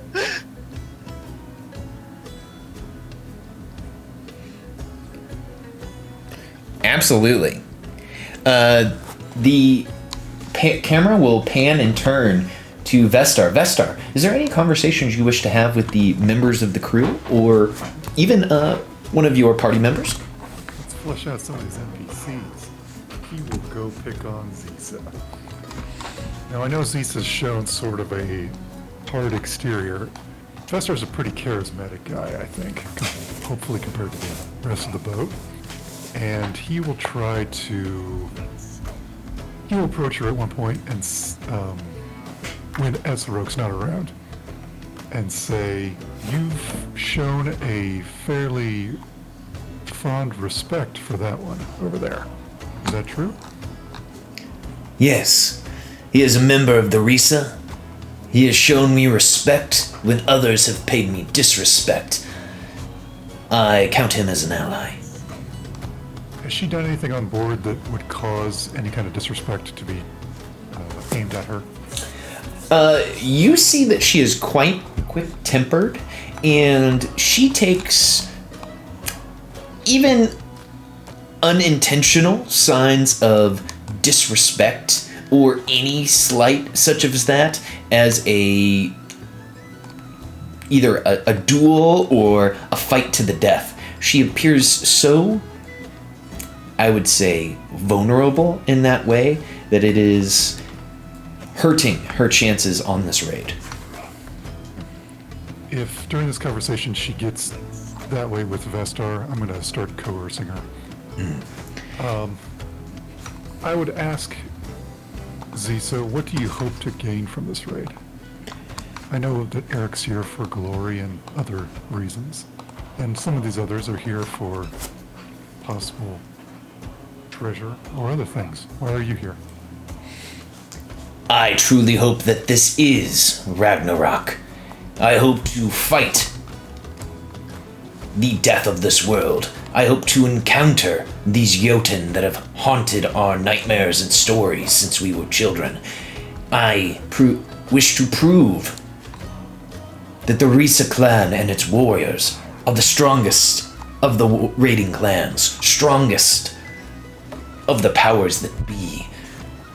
I wish to honor our god. I wish to honor the Stone Court in this battle to come. It's good to hear, Zisa. I want you to know that we're all on the same side here. So you don't need to take out your frustrations on the rest of us. We're all here together. She looks to you in your eyes, And could you give me a diplomacy check with a, let's call it a +1 circumstance bonus for your excellent argument? Alright. Well, let's see with a +1.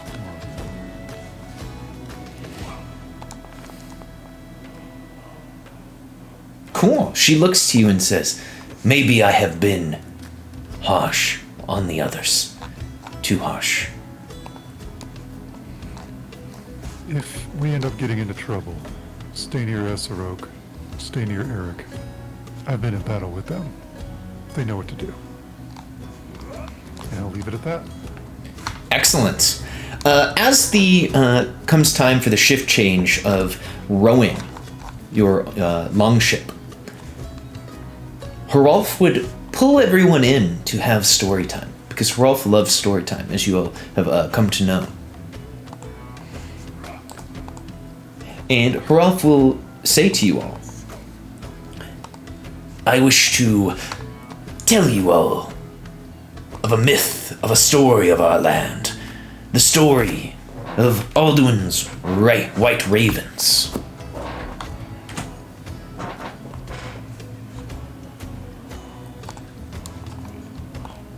Would you all give an old raider the time of day to listen?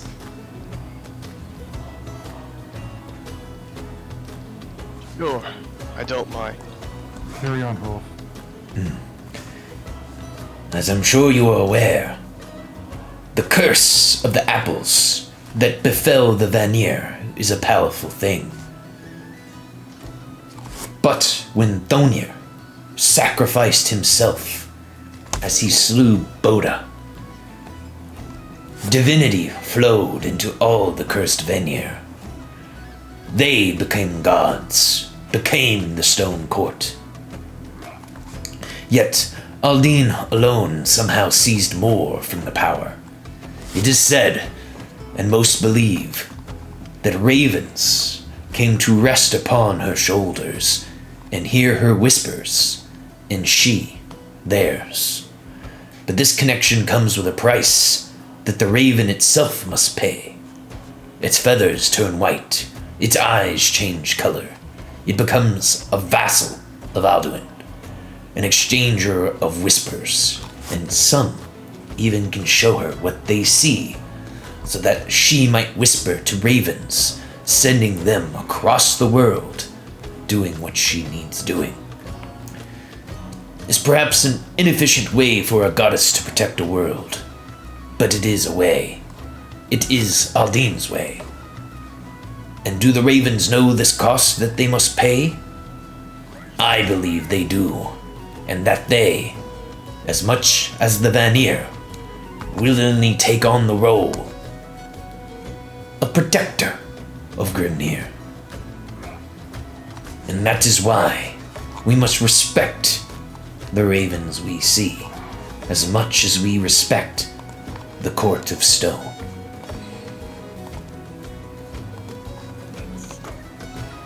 And he will add that story to your stories and myth folder.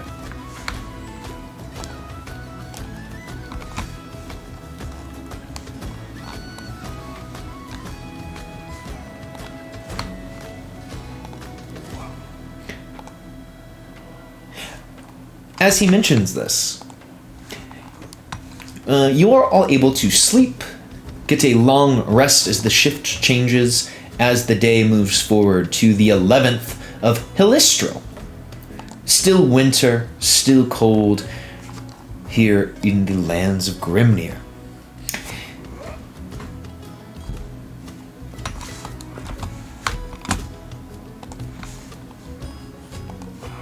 And I need to change the music for this next part of the adventure.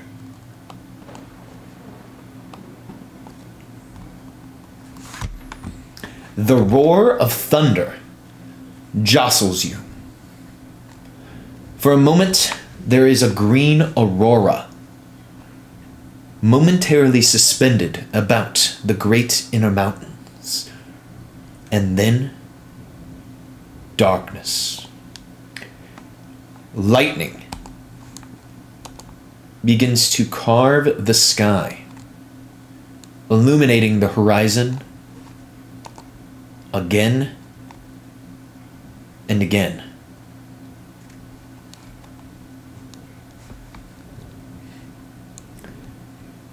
You hardly have time to make any sense of it, because the longship begins to be thrashed violently by wind and by waves.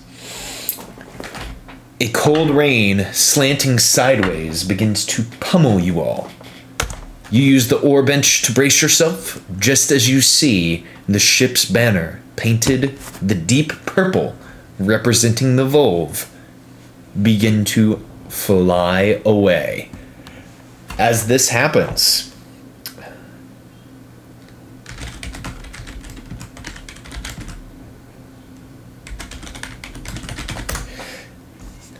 Esarok, as this situation occurs, tell me, what are you doing in the moment?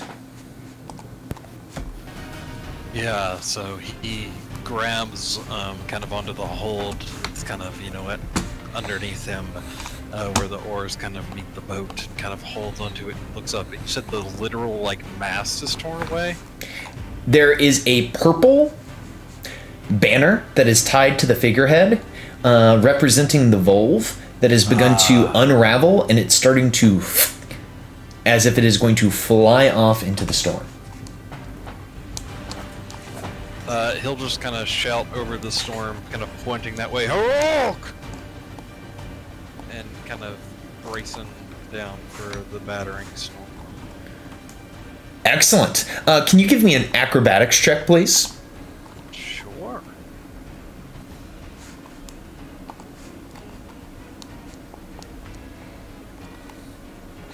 Beautiful 18. Excellent. Esrok, you are not washed away overboard, or your footing is not lost as this happens. Eric, tell me, what are you doing in this moment? Seeing the ship ravaged by the storm, and do I see the... How are the sails looking? The sails are looking like they will hold. They do not appear as if they are going to blow inward like an umbrella on a rainy day. And the flag is alright? The flag, the banner representing the Volve, looks as if it might blow away into the storm if someone does not do something. Do you wish to try to grab it and hold it in your hands? Yes, of course you would. All right. I will need you to give me an acrobatics check, and because you are attempting to grab the banner, you will have a -2 circumstance penalty upon this check. Acrobatics? Yep. As you are trying to keep your footing and balance, and then grab this banner that is flowing through the air. Okay.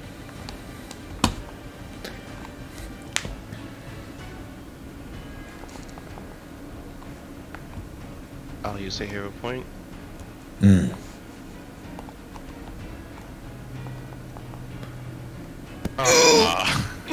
Okay, so seeing you successfully grab the banner, however, as you are running to balance aboard the ship, you ceremoniously, or unceremoniously I should say, get your foot caught on what appears to be a carved wooden frog, and you begin to fall overboard. And Herolf is going to attempt to try to grab you so that you do not die, because he does not want to see you dead.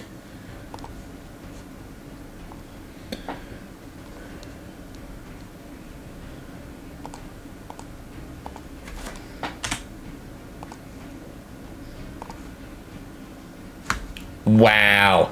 I don't know if you saw that roll.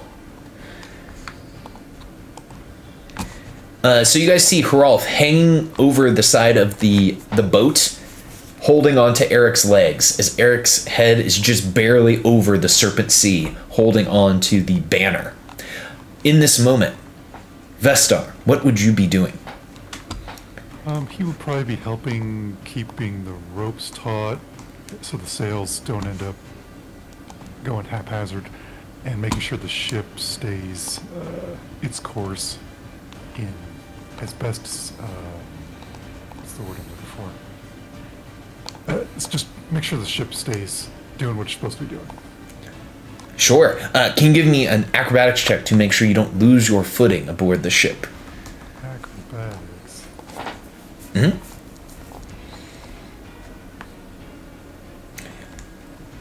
Good game, easy. Yeah, you do not lose your footing.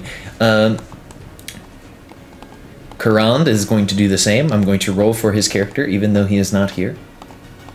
Because I'm just an evil, evil person. He is also maintaining his balance, trying to make sure no one goes overboard. And he critically succeeds his acrobatics check, making sure Granny does not get washed overboard and perhaps killed. Oof. Oof. Okay. Karand, because he is very nearby and critically succeeded, is going to attempt to make sure Grandma does not get killed.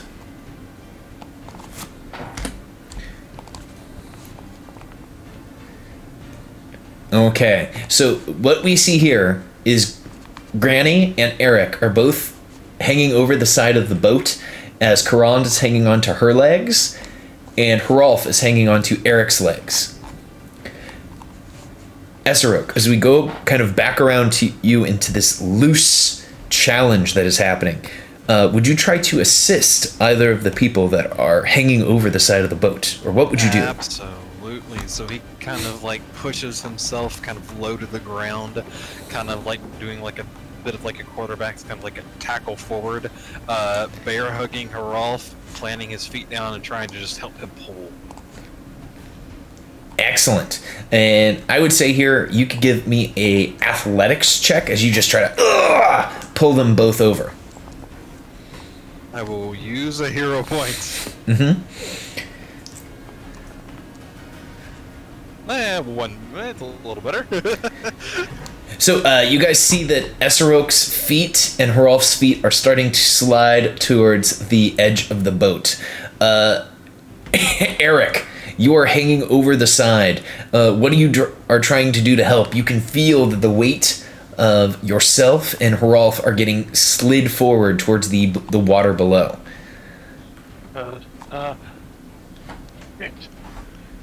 Esarok, drop me. He hears it. He'll do it. He'll let go of Hrolf. No. Oh, yeah. You hold on to Hrolf? I thought you hold on to Yeah, him. I'm holding on to Hrolf, who was holding on to you. Okay, he'll say to Hrolf. And he's going to then pull out... Okay. I'll say that he's going to pull out his... hold on. Okay, Hrolf drops you. Oh, before he drops me, he's gonna hand one end... He's gonna pull out his rope, hand out one end of it to Hrolf. Okay. To the other end of the rope, and then he'll tell Hrolf to drop him. Okay. That way, instead of trying to carry Eric's weight, they can drag him along with the ship. The ship can drag him, since he's holding onto the rope. Okay. The water is not incredibly cold, where you would take moderate cold damage every minute that you are inside. It is mildly cold. So as you get dunked in, you're like, you start to get cold, but you don't immediately start to freeze to death. And Hrolf, because everyone else is just busy with the boat, because he's got someone hanging onto his back and he's experienced in these type of circumstances, is going to make an athletics check. Wow. And Ezra, you can feel Hrolf is slowly sliding towards the edge of the boat, and now he is hanging off the boat from the rope that Eric is hanging onto, that you're hanging onto. Damn you, Eric! This was a bad idea! I thought he was stronger! He's pretty strong. Wrong! Okay, Vestar. Doing my absolute most just to not fucking let them drown. Okay, well, I thought that situation was under control, but it appears to not be under control at all. I thought he could do it. So Vestar will move over and I don't know who needs the most help over there, but he will try to pull one of the people that's gone overboard back onto the ship. Sure. Give me athletics to try to pull someone up. Now, while he's doing that, or since we're playing with the Pathfinder rule set, am I swimming or? Cause I'm being pulled by the rope, so I'm not technically swimming. That is correct. You are. There's multiple people holding the rope. The boat is kind of holding the rope, so you're not swimming. Okay, so I don't need to make athletics checks to Correct. stay afloat. Okay. But you're kind of bobbing up and down like water going in and out of your mouth as you're getting pulled through these choppy seas. True. It's just like Vestar, you can choose. Actually, I think you would pull Hrolf over because he was hanging. So now only Eric is in the water. Also, you got a critical success on that. DC was only 15. So we're kind of back to the top. Ezra, you see that Eric is still in the water. Karant has managed to pull Grandma over the edge of the boat. Okay, I am just going to take the rope and start trying to knot it to the boat. That way we have a more secure flank to start pulling, so the others can start pulling them easier. I'm just gonna try to like get the rope and like tie it off. Excellent. Okay, you can give me either crafting or survival here to kind of put the rope into a perfect spot. I know that we're using a very funky thing here where we're doing a skill challenge in this rule set. Goddamn. Yes, you do it perfectly. So I'm going to say that any checks made by someone to get Eric out are going to have a +1 circumstance bonus from Esserok's amazing survival check.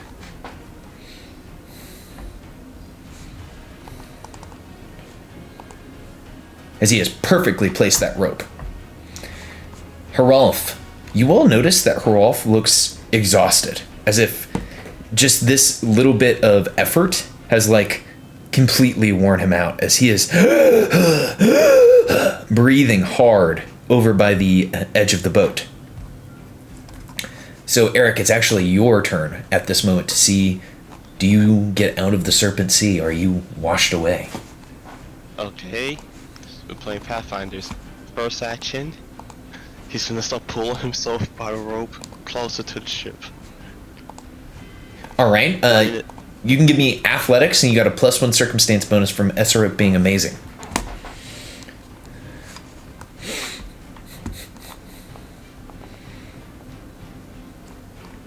Oh, for the love of... Use it. You know you got it. I don't actually. Oh, I gave you guys 3 at the beginning, didn't I? Oh, you did? I was unaware, hold on. Yeah, boy. We have a kind soul. Okay, I'll reroll that. Do it. I'm not so kind. My players are like fighting a boss today in Kingmaker. 19. Okay, with a 19, you all see Eric climb the rope and get out of the water. As he does so, almost serendipitously, the chop begins to kind of lessen, the rain continues, but the immediate danger is over, especially with Eric holding on to that purple flag on his arm. Yes. Very important. Thank you. I hate swimming. I hate water. You crazy bastard. You did all that for the ship's flag.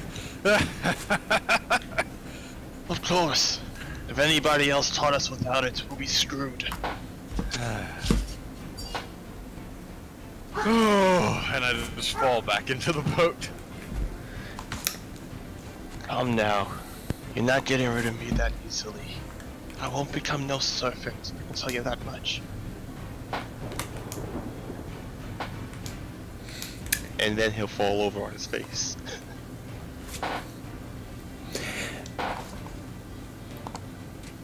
The storm persists for a few hours, but it's probably no more than 10 or 15 minutes. Even as the wind and lightning relent, the rain drizzles downward, offering little respite. Only 2 of the 5 longships remain, and the sails of the remaining vessels have been damaged by the rain. As the crew begins to help, on the horizon, streaks of multicolored lights filling the sky, greens, yellows, reds, and subtle blues, an aurora. Hrolf, wearily looking, his beard matted with sweat and soaked with water from the Serpent Sea, smiles grimly. He holds a drinking horn and pours a measure of mead into the water. An offering to you, my brave friends. May fate intervene and keep you from the serpent's clutches. Skal! The raid leader will turn to you all and say, we recovered the Wolf's banner, correct? Yeah, right here. As he'll put his fist with the banner in the air. Oh.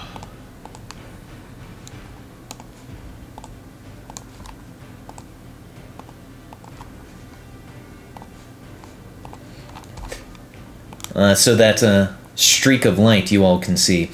He says, it's a good thing you recovered it. That banner is a source of protection. It signifies that this vessel is a joint venture amongst all of the raider clans. Without it, we would be at risk to be attacked by any raiding ship that found us along the way.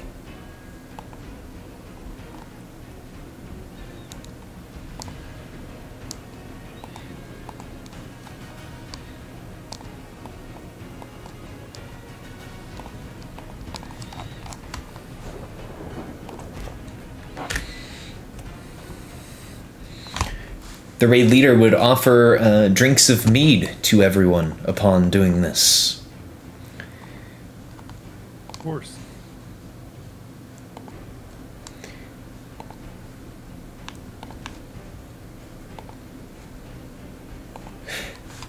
Now, everyone, as Hrolf is offering this mead out to everyone and everyone is getting back to their battle stations aboard the ship, I would love if you all would like to set up, I know this is strange because you're on a ship, exploration activities for the next few hours or maybe a few days of travel.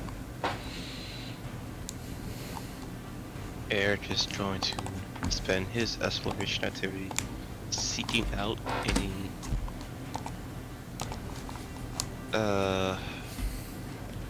marine wildlife nearby, fish, something he can perhaps catch with his net.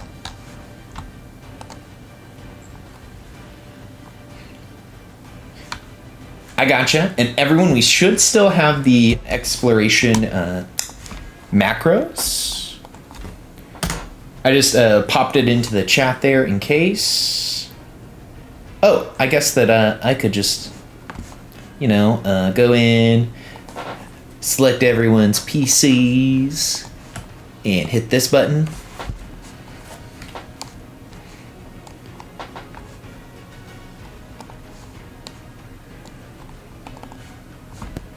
Might be a strange one, but I imagine it's possible considering we're in a foggy environment, and I can kind of help helm the ship through the fog in a way where we can still see but can't be seen to avoid notice. Oh, Kinda makes absolutely. sense.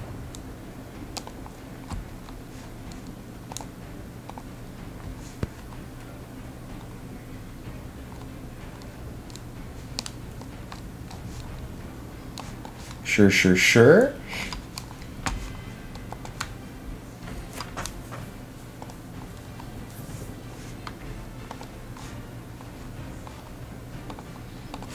And does everyone still have basic action macro? And just in case, I will throw that into the chat in case you need it. Okay. Small side. Have you had trouble getting the treat wounds on that one to work? Let's see. So I've had trouble getting it to work in my game since I've put that mod in. I'm wondering if it's just something with my coding. Let's see. Give it a shot. Let's look. Let's use Karand. He'll target Granny. We'll treat. Keep saying you gotta have, you have to select exactly one token, and always for some reason says that.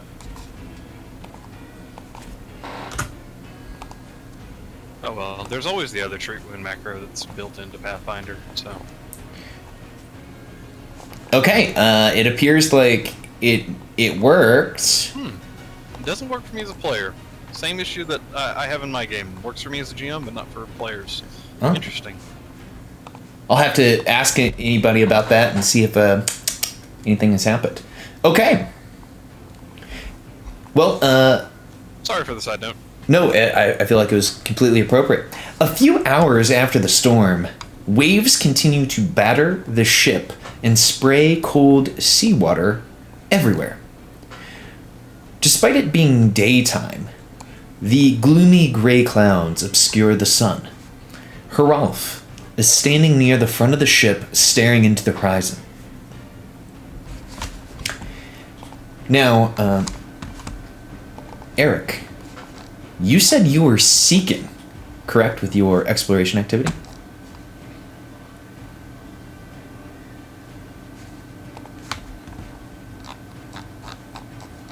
Hello? Eric? We can't hear you.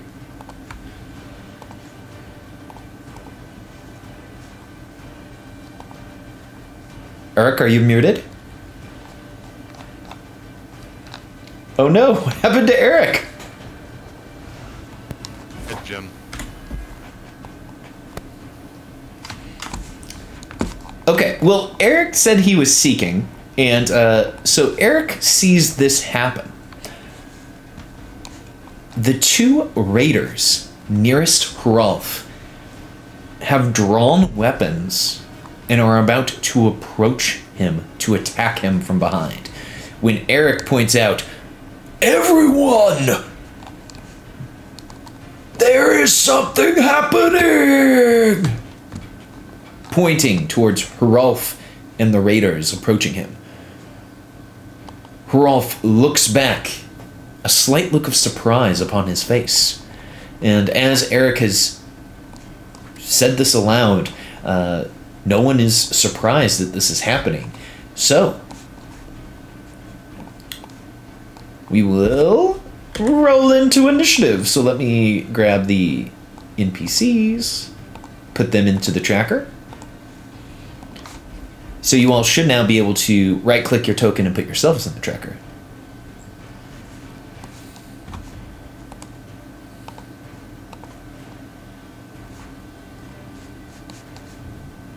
So sorry about that. No, you're good. Did you... so because you were seeking, one of you guys could point out that Hrolf was about to get stabbed. Oh, do you want me to seek now and then do that, or? No, I just had it as if anyone is actually looking out for anything, you would see this happening. Oh shit, okay. Yeah, and because you were seeking, you saw them about to go try to kill Hrolf.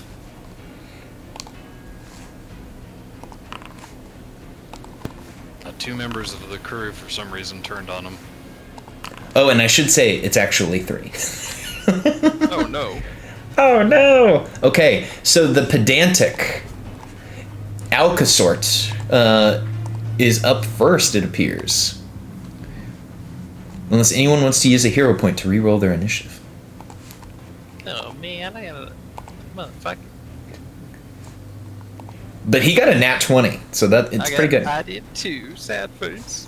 I know. Okay, so he will use a step action to move forward 5 feet. He uses an interact action to pull out his longsword. He will target Hrolf from behind. who does not, who's not surprised or anything along those lines, because of Eric yelling out, and he will attempt to stab him with his longsword. Everything's private. Oh, sorry. I will reveal. He rolled a 24 for a lot of damage. You see Herolf essentially cough up blood as this happens. And then, I need to begin the encounter. Combat begins. Did you all hear that? Esserok, it is now your turn. You saw this guy just walk up and stab Herolf from the back. Alright, which are the ones that are looking like they're trying to pull out weapons? You see it's The three Alkastort, closest to him? Slykugar, and Finn.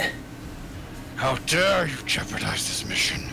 And he will pull out his crossbow. I'll say I'm honestly probably back here with the rest of the party. Realistically, it's been a while. He'll pull out his crossbow. He will look at Sokovar and mark him as his target mentally, like studying him up and down, and then he's just gonna fire a fucking shot at him. Let's see. Click these buttons on because he's my prey. Alright. Here we go. Ooh! Oh, critical miss. Well, you know, thankfully, before my crossbow jams, I'm gonna just quickly unwind that boat, slam another in, hero point that, and re-roll it. It's not a critical miss, at least. I'll take it. The guy gets jammed in a little bit, and he has to spend the time, like, you know, fixing it out. Alright, so I've got a crossbow that is unloaded. Okay. Alright, that's my turn. Herolf turns to the person that has stabbed him and says, "You dare! I will crush you where you stand." With his first action.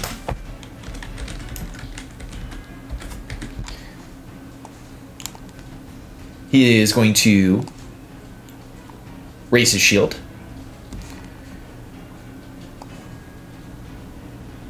I don't know why it added it on 3 times. But he raises his shield. He then will pull out his Warhammer for action 2. Third action, he is going to attempt to crush this dude's skull with his Warhammer.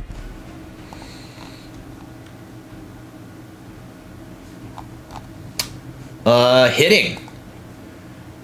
Unfortunately, only for 8 damage. And that is it for Herolf. Eric. Okay. Eric would not have his great axe out yet, so he'll spin the interact as a first action to do so. And instead of raging like he would, with the rain pouring down his face, looking at this betrayal, he's going to sudden charge. So Excellent. He gets to strike twice. And he'll do it. Is there space right here behind him? Oh yeah. Or a flank? And he'll do an attack.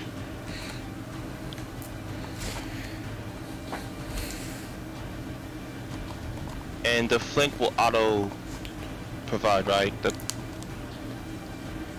Let me see if I need to change Herolf to being a friendly. I mean, I can roll and see if the +2 is taken into account. If you want me to. I will just go in here and I will just put. Yeah, go ahead. Go ahead and roll. If not, I'll apply flat-footed to him. It did not apply. You know what? I'm gonna re-roll that.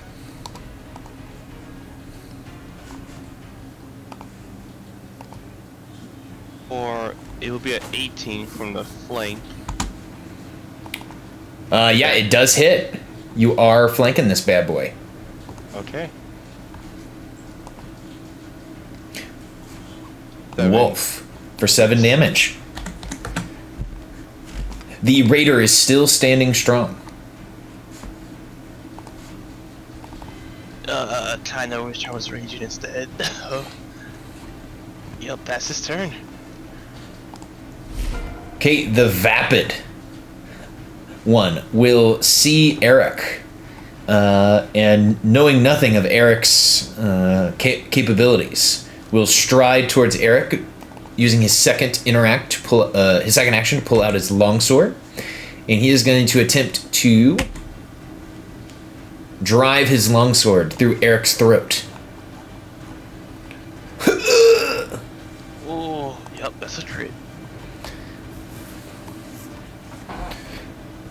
I'm gonna take that damage. Okay, that is it for this guy.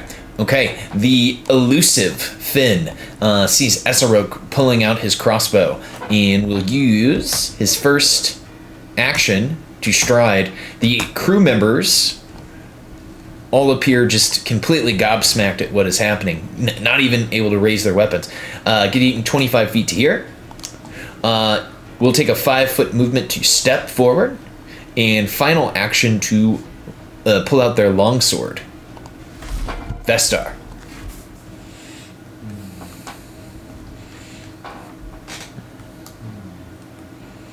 Of between Hrolf and Eric, who looks worse for wear?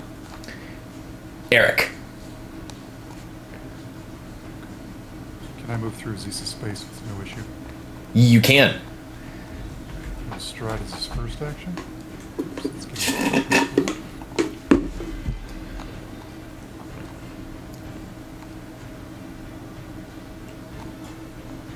And then the blue light will appear at his hands again, and he will aim it directly at Eric. And I'm hoping he's in range, which I believe he is. He is just. And we'll cast a 2-point heal on him for D10 plus 8. So these don't roll D10s, so I just have to do it manually every time. Eric gets Oh, 18. nice. Thank you very much. And that's my turn. Very nice. All right. Alcastort, getting kind of hit from either side, will continue to fight with Hrolf. He will use his first action to longsword. And miss. He'll use his second action to raise his shield, and he'll use his final action to take a 5-foot step to here. Esarok.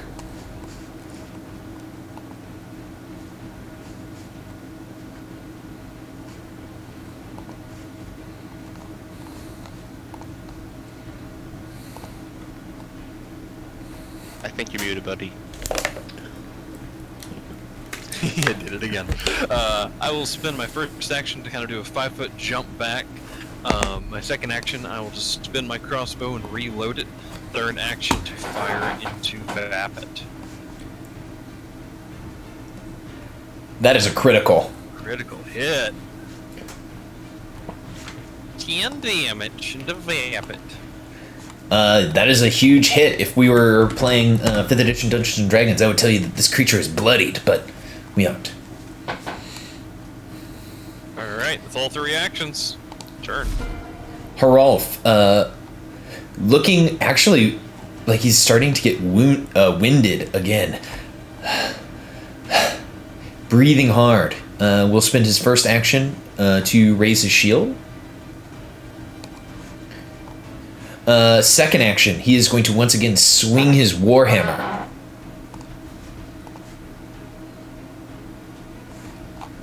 So what we see here as Hrolf does 26 points of damage is he caves this raider's head in like a watermelon with a sledgehammer. Brains and skull go everywhere.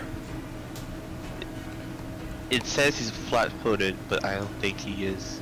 No one's flanking him. Oh, that's true. Let's see. -2 or +2 to that would have made... Oh, yep. He still would have critically hit him. Oh, damn. Okay. Mm-hmm.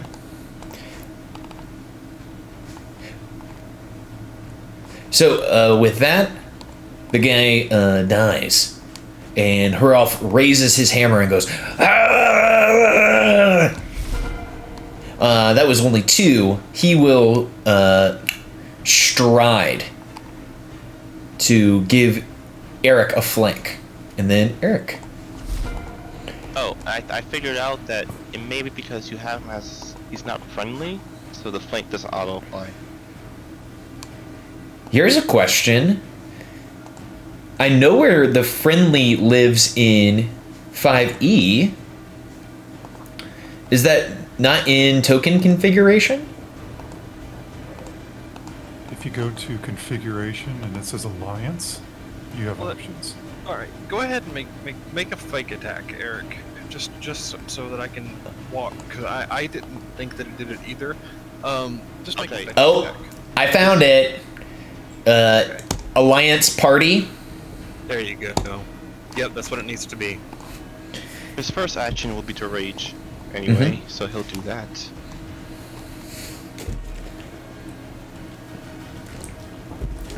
And you see that as he rages, he will slowly raise his great axe in the air, and I'm assuming there's lightning in the sky, right? Oh, absolutely. A ball of lightning will just momentarily hit his great axe as it lights it up, and you'll see smoke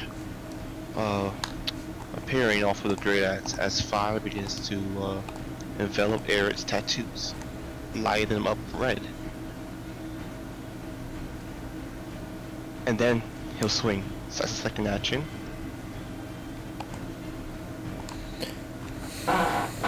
Okay, those are the flat-footed now. Yeah, the target is flat-footed, and that is a hit. Right on the nubbin, as some people might say. Alright, damage. For 6. Oh god. Yeah, 6 damage. He yells in pain as you give him a very serious wound. Third action, one more strike.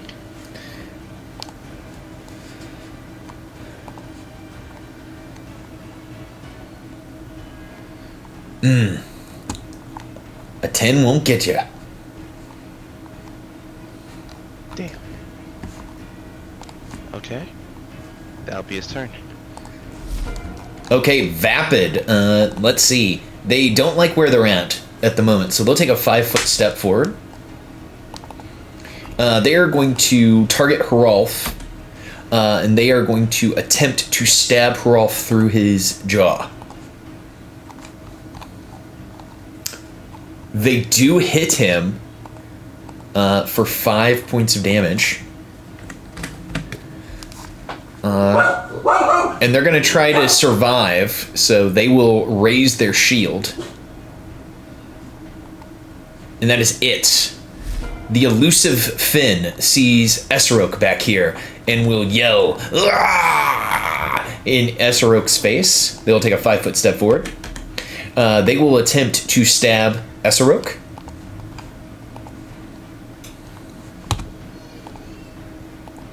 Oh, they get you for 8 damage. Third action will be to raise their shield. Vestar the Luton. Okay, I see Eric and Rolf probably have that guy taken care of. So he will stride. Stride up the other side of this guy right here, and he will say, "Traitor, what are you doing?" And attempt to trip him. Ooh, okay.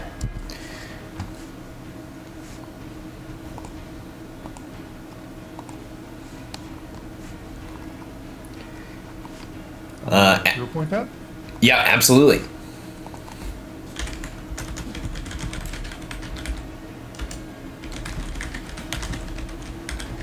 That is a success.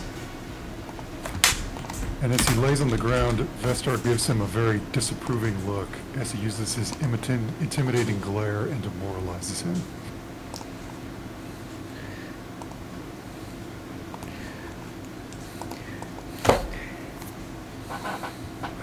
critical, or hero point that one.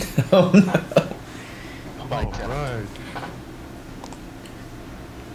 Alright. Lying on his butt, he stares into your eyes and says, "Your gaze will not shake my convictions." And that is all 3 of my turns, and hopefully he is set up for Astaroth to finish him off. Yeah, Esra, this homie is lying on the ground after Vestar walked up and did a Mortal Kombat 3 down B leg sweep. Well, unfortunately, we're going to do what's called sometimes in the crossbow wielding world the setup turn, where I move away. I mark him as my prey.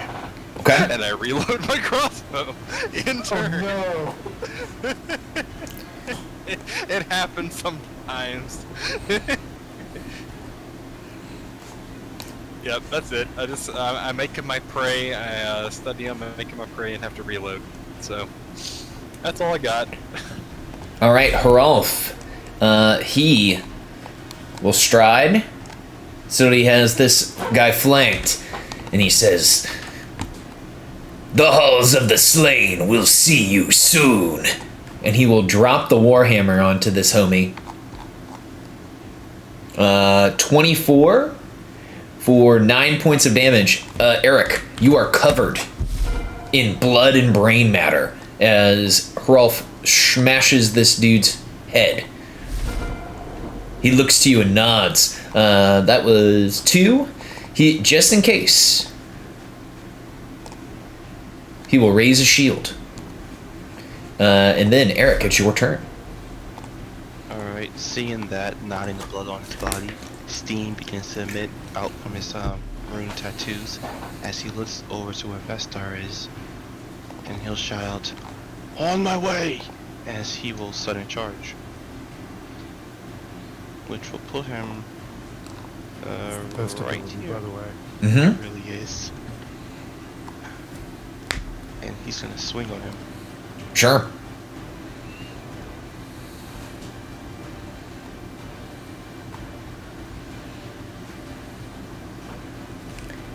You see him do a little ninja roll. Okay, second attack. I mean, third action. Once more. You can do this. He's lying on his butt. There you go.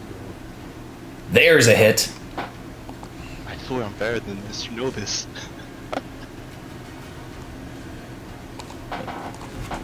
Very good for 9 damage. And that will be Eric's turn. The We just gotta give you an injury to make it where you can no longer crit, so you can roll nothing but 20s, Carcefona. That's what we have to do. The elusive one looks at who's around him, and he doesn't know what he can do here, so he's going to do this. He's going to stand up from prone. He looks around, like, waiting to get his head chopped off. He like, and he will take a 5-foot step to here. He still has his longsword, and he is going to swing his longsword at Vestar, seeing that Vestar was pumping out that healing juice. And that's a miss! Vestar. Well, sometimes you have to do things you're on your own, as he kind of gives a sidelong glance to Esarok. Pulls out his axe. First action. He will swing his axe as his second action. Wow.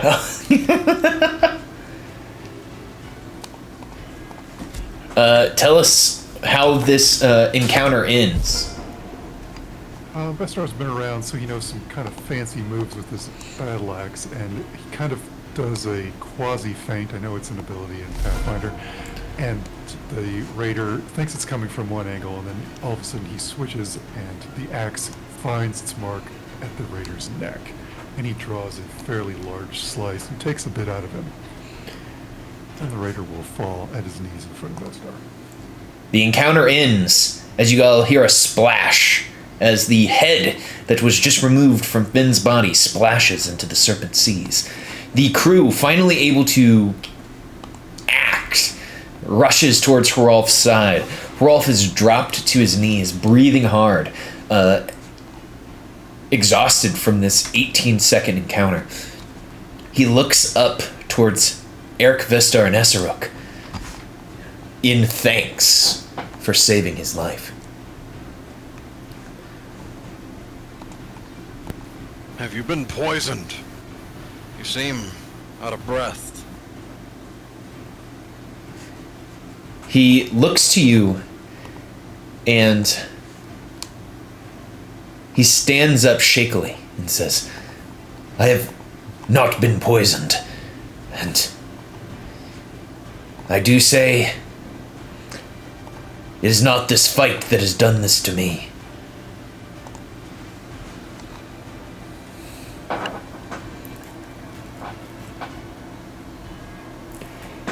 I have been injured in several battles, some of which have never healed all the way.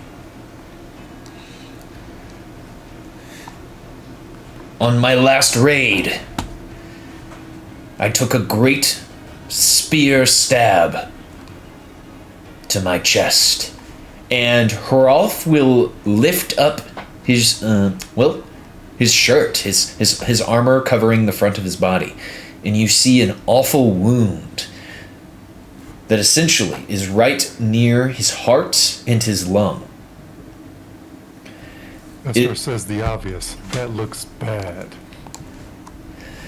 It appears that the outer part of the wound is healed, but leaving this awful scar. Hrolf will walk closer to you all and say, since receiving this wound, fighting leaves me quite winded, and if I fight for too long, I collapse in exhaustion. It is okay, friend. I'm glad you are alive. It seems like they wish to assassinate you. Do you have any clue what that was about? I do not. He looks down to... Strange choice to have assassins on a mission involving all the clans. One thing we've agreed on in years. At the bodies. See you set them. Aye.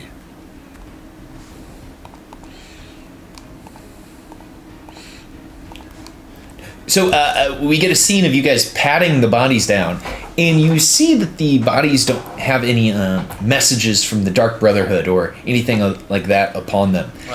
No black handprints? Okay. But what you do find on them is something quite strange.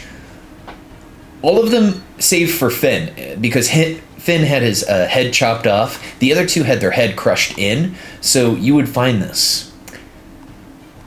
Amidst the brain matter of Skyklukar and the brain matter of Alkelstort, you find a shard of wood.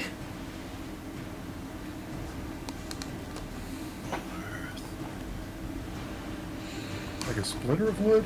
Or is it an actual shard of wood?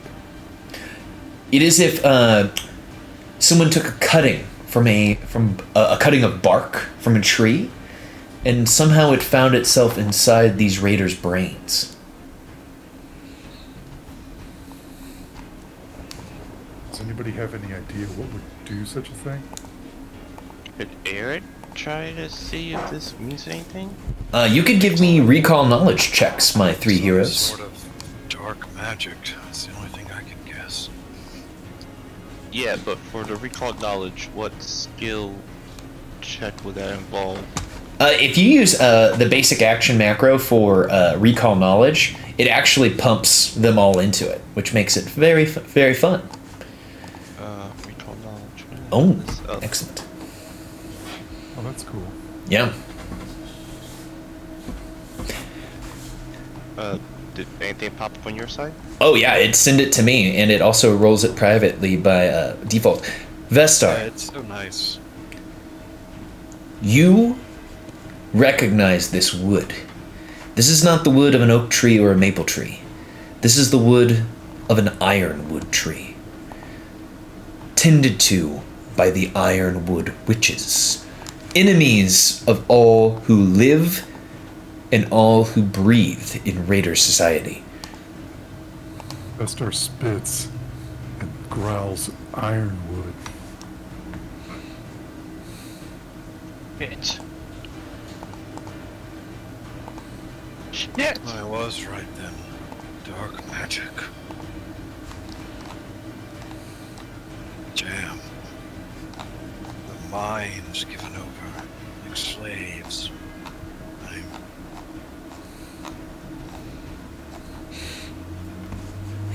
Hrolf Sounds strange.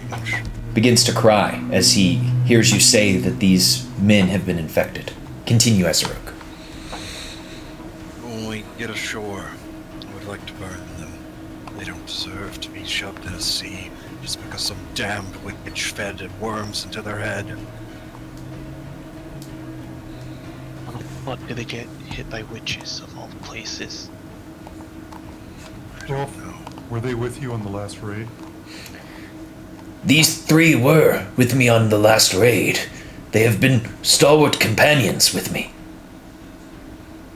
So there's a fairly good high possibility that you've also been stuck with it? He says, I hope not. And I don't know how we would check here. And he throws his head forward. Check my scalp, my skull, my very spine itself.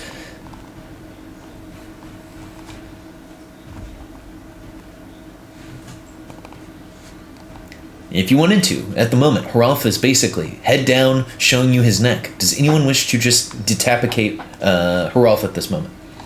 Heretics? Nah, I'm kidding. I'll do like a medicine check to like scalp, like, you know, feel if anything's kind of poking in a weird spot.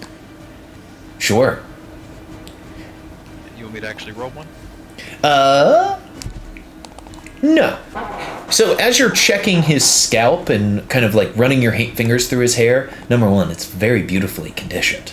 And as you look into Rolf's remaining eye, you feel something.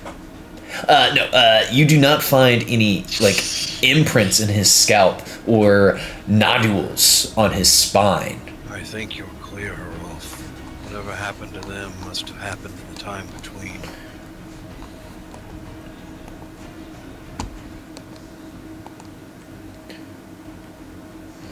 Tragic, though. I'm sorry. They were your friends.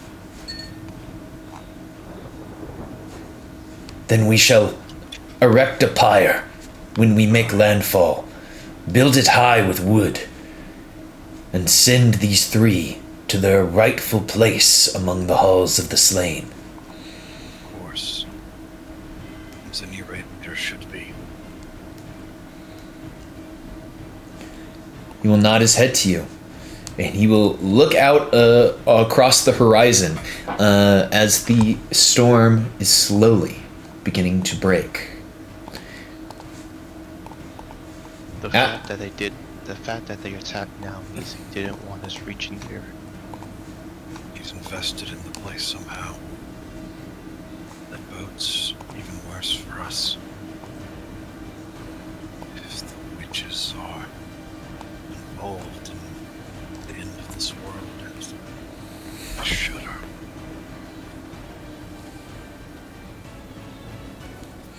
Great enemy, is he not, after all?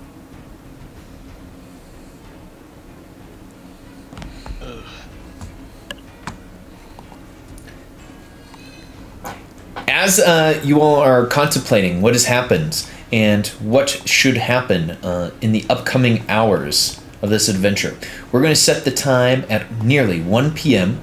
as the remaining crewmates run to your side and run to the side of Hrolf. And I'm going to go ahead and take us back to the landing page, as this feels like an appropriate place for our adventure to end before we make it to the misplaced tower, which appears to be right on the horizon. I want to thank you all for being with us today and sharing in the adventure. I hope you all had a good time. If you have any critiques, concerns, or ways that I could potentially run the sessions more efficiently, or any compliments or anything like that that you might have, please let me know, publicly or privately. That way we can make the sessions as best as possible. I will continue to post up in the Discord all of my available dates to see when we can get everyone together for our raids upon the Serpent Sea. And that's about it from my side, y'all. Do you guys have any announcements or any questions? Thanks for running. My pleasure. I've got 2 pay things up in the channel, either Venmo or PayPal, whichever works the best for you all. Yeah, cool. All right, guys. Well, I hope you have a good rest of your weekend, a good rest of your week, and then we will get back after it on our next appointed date here in the Serpent Sea.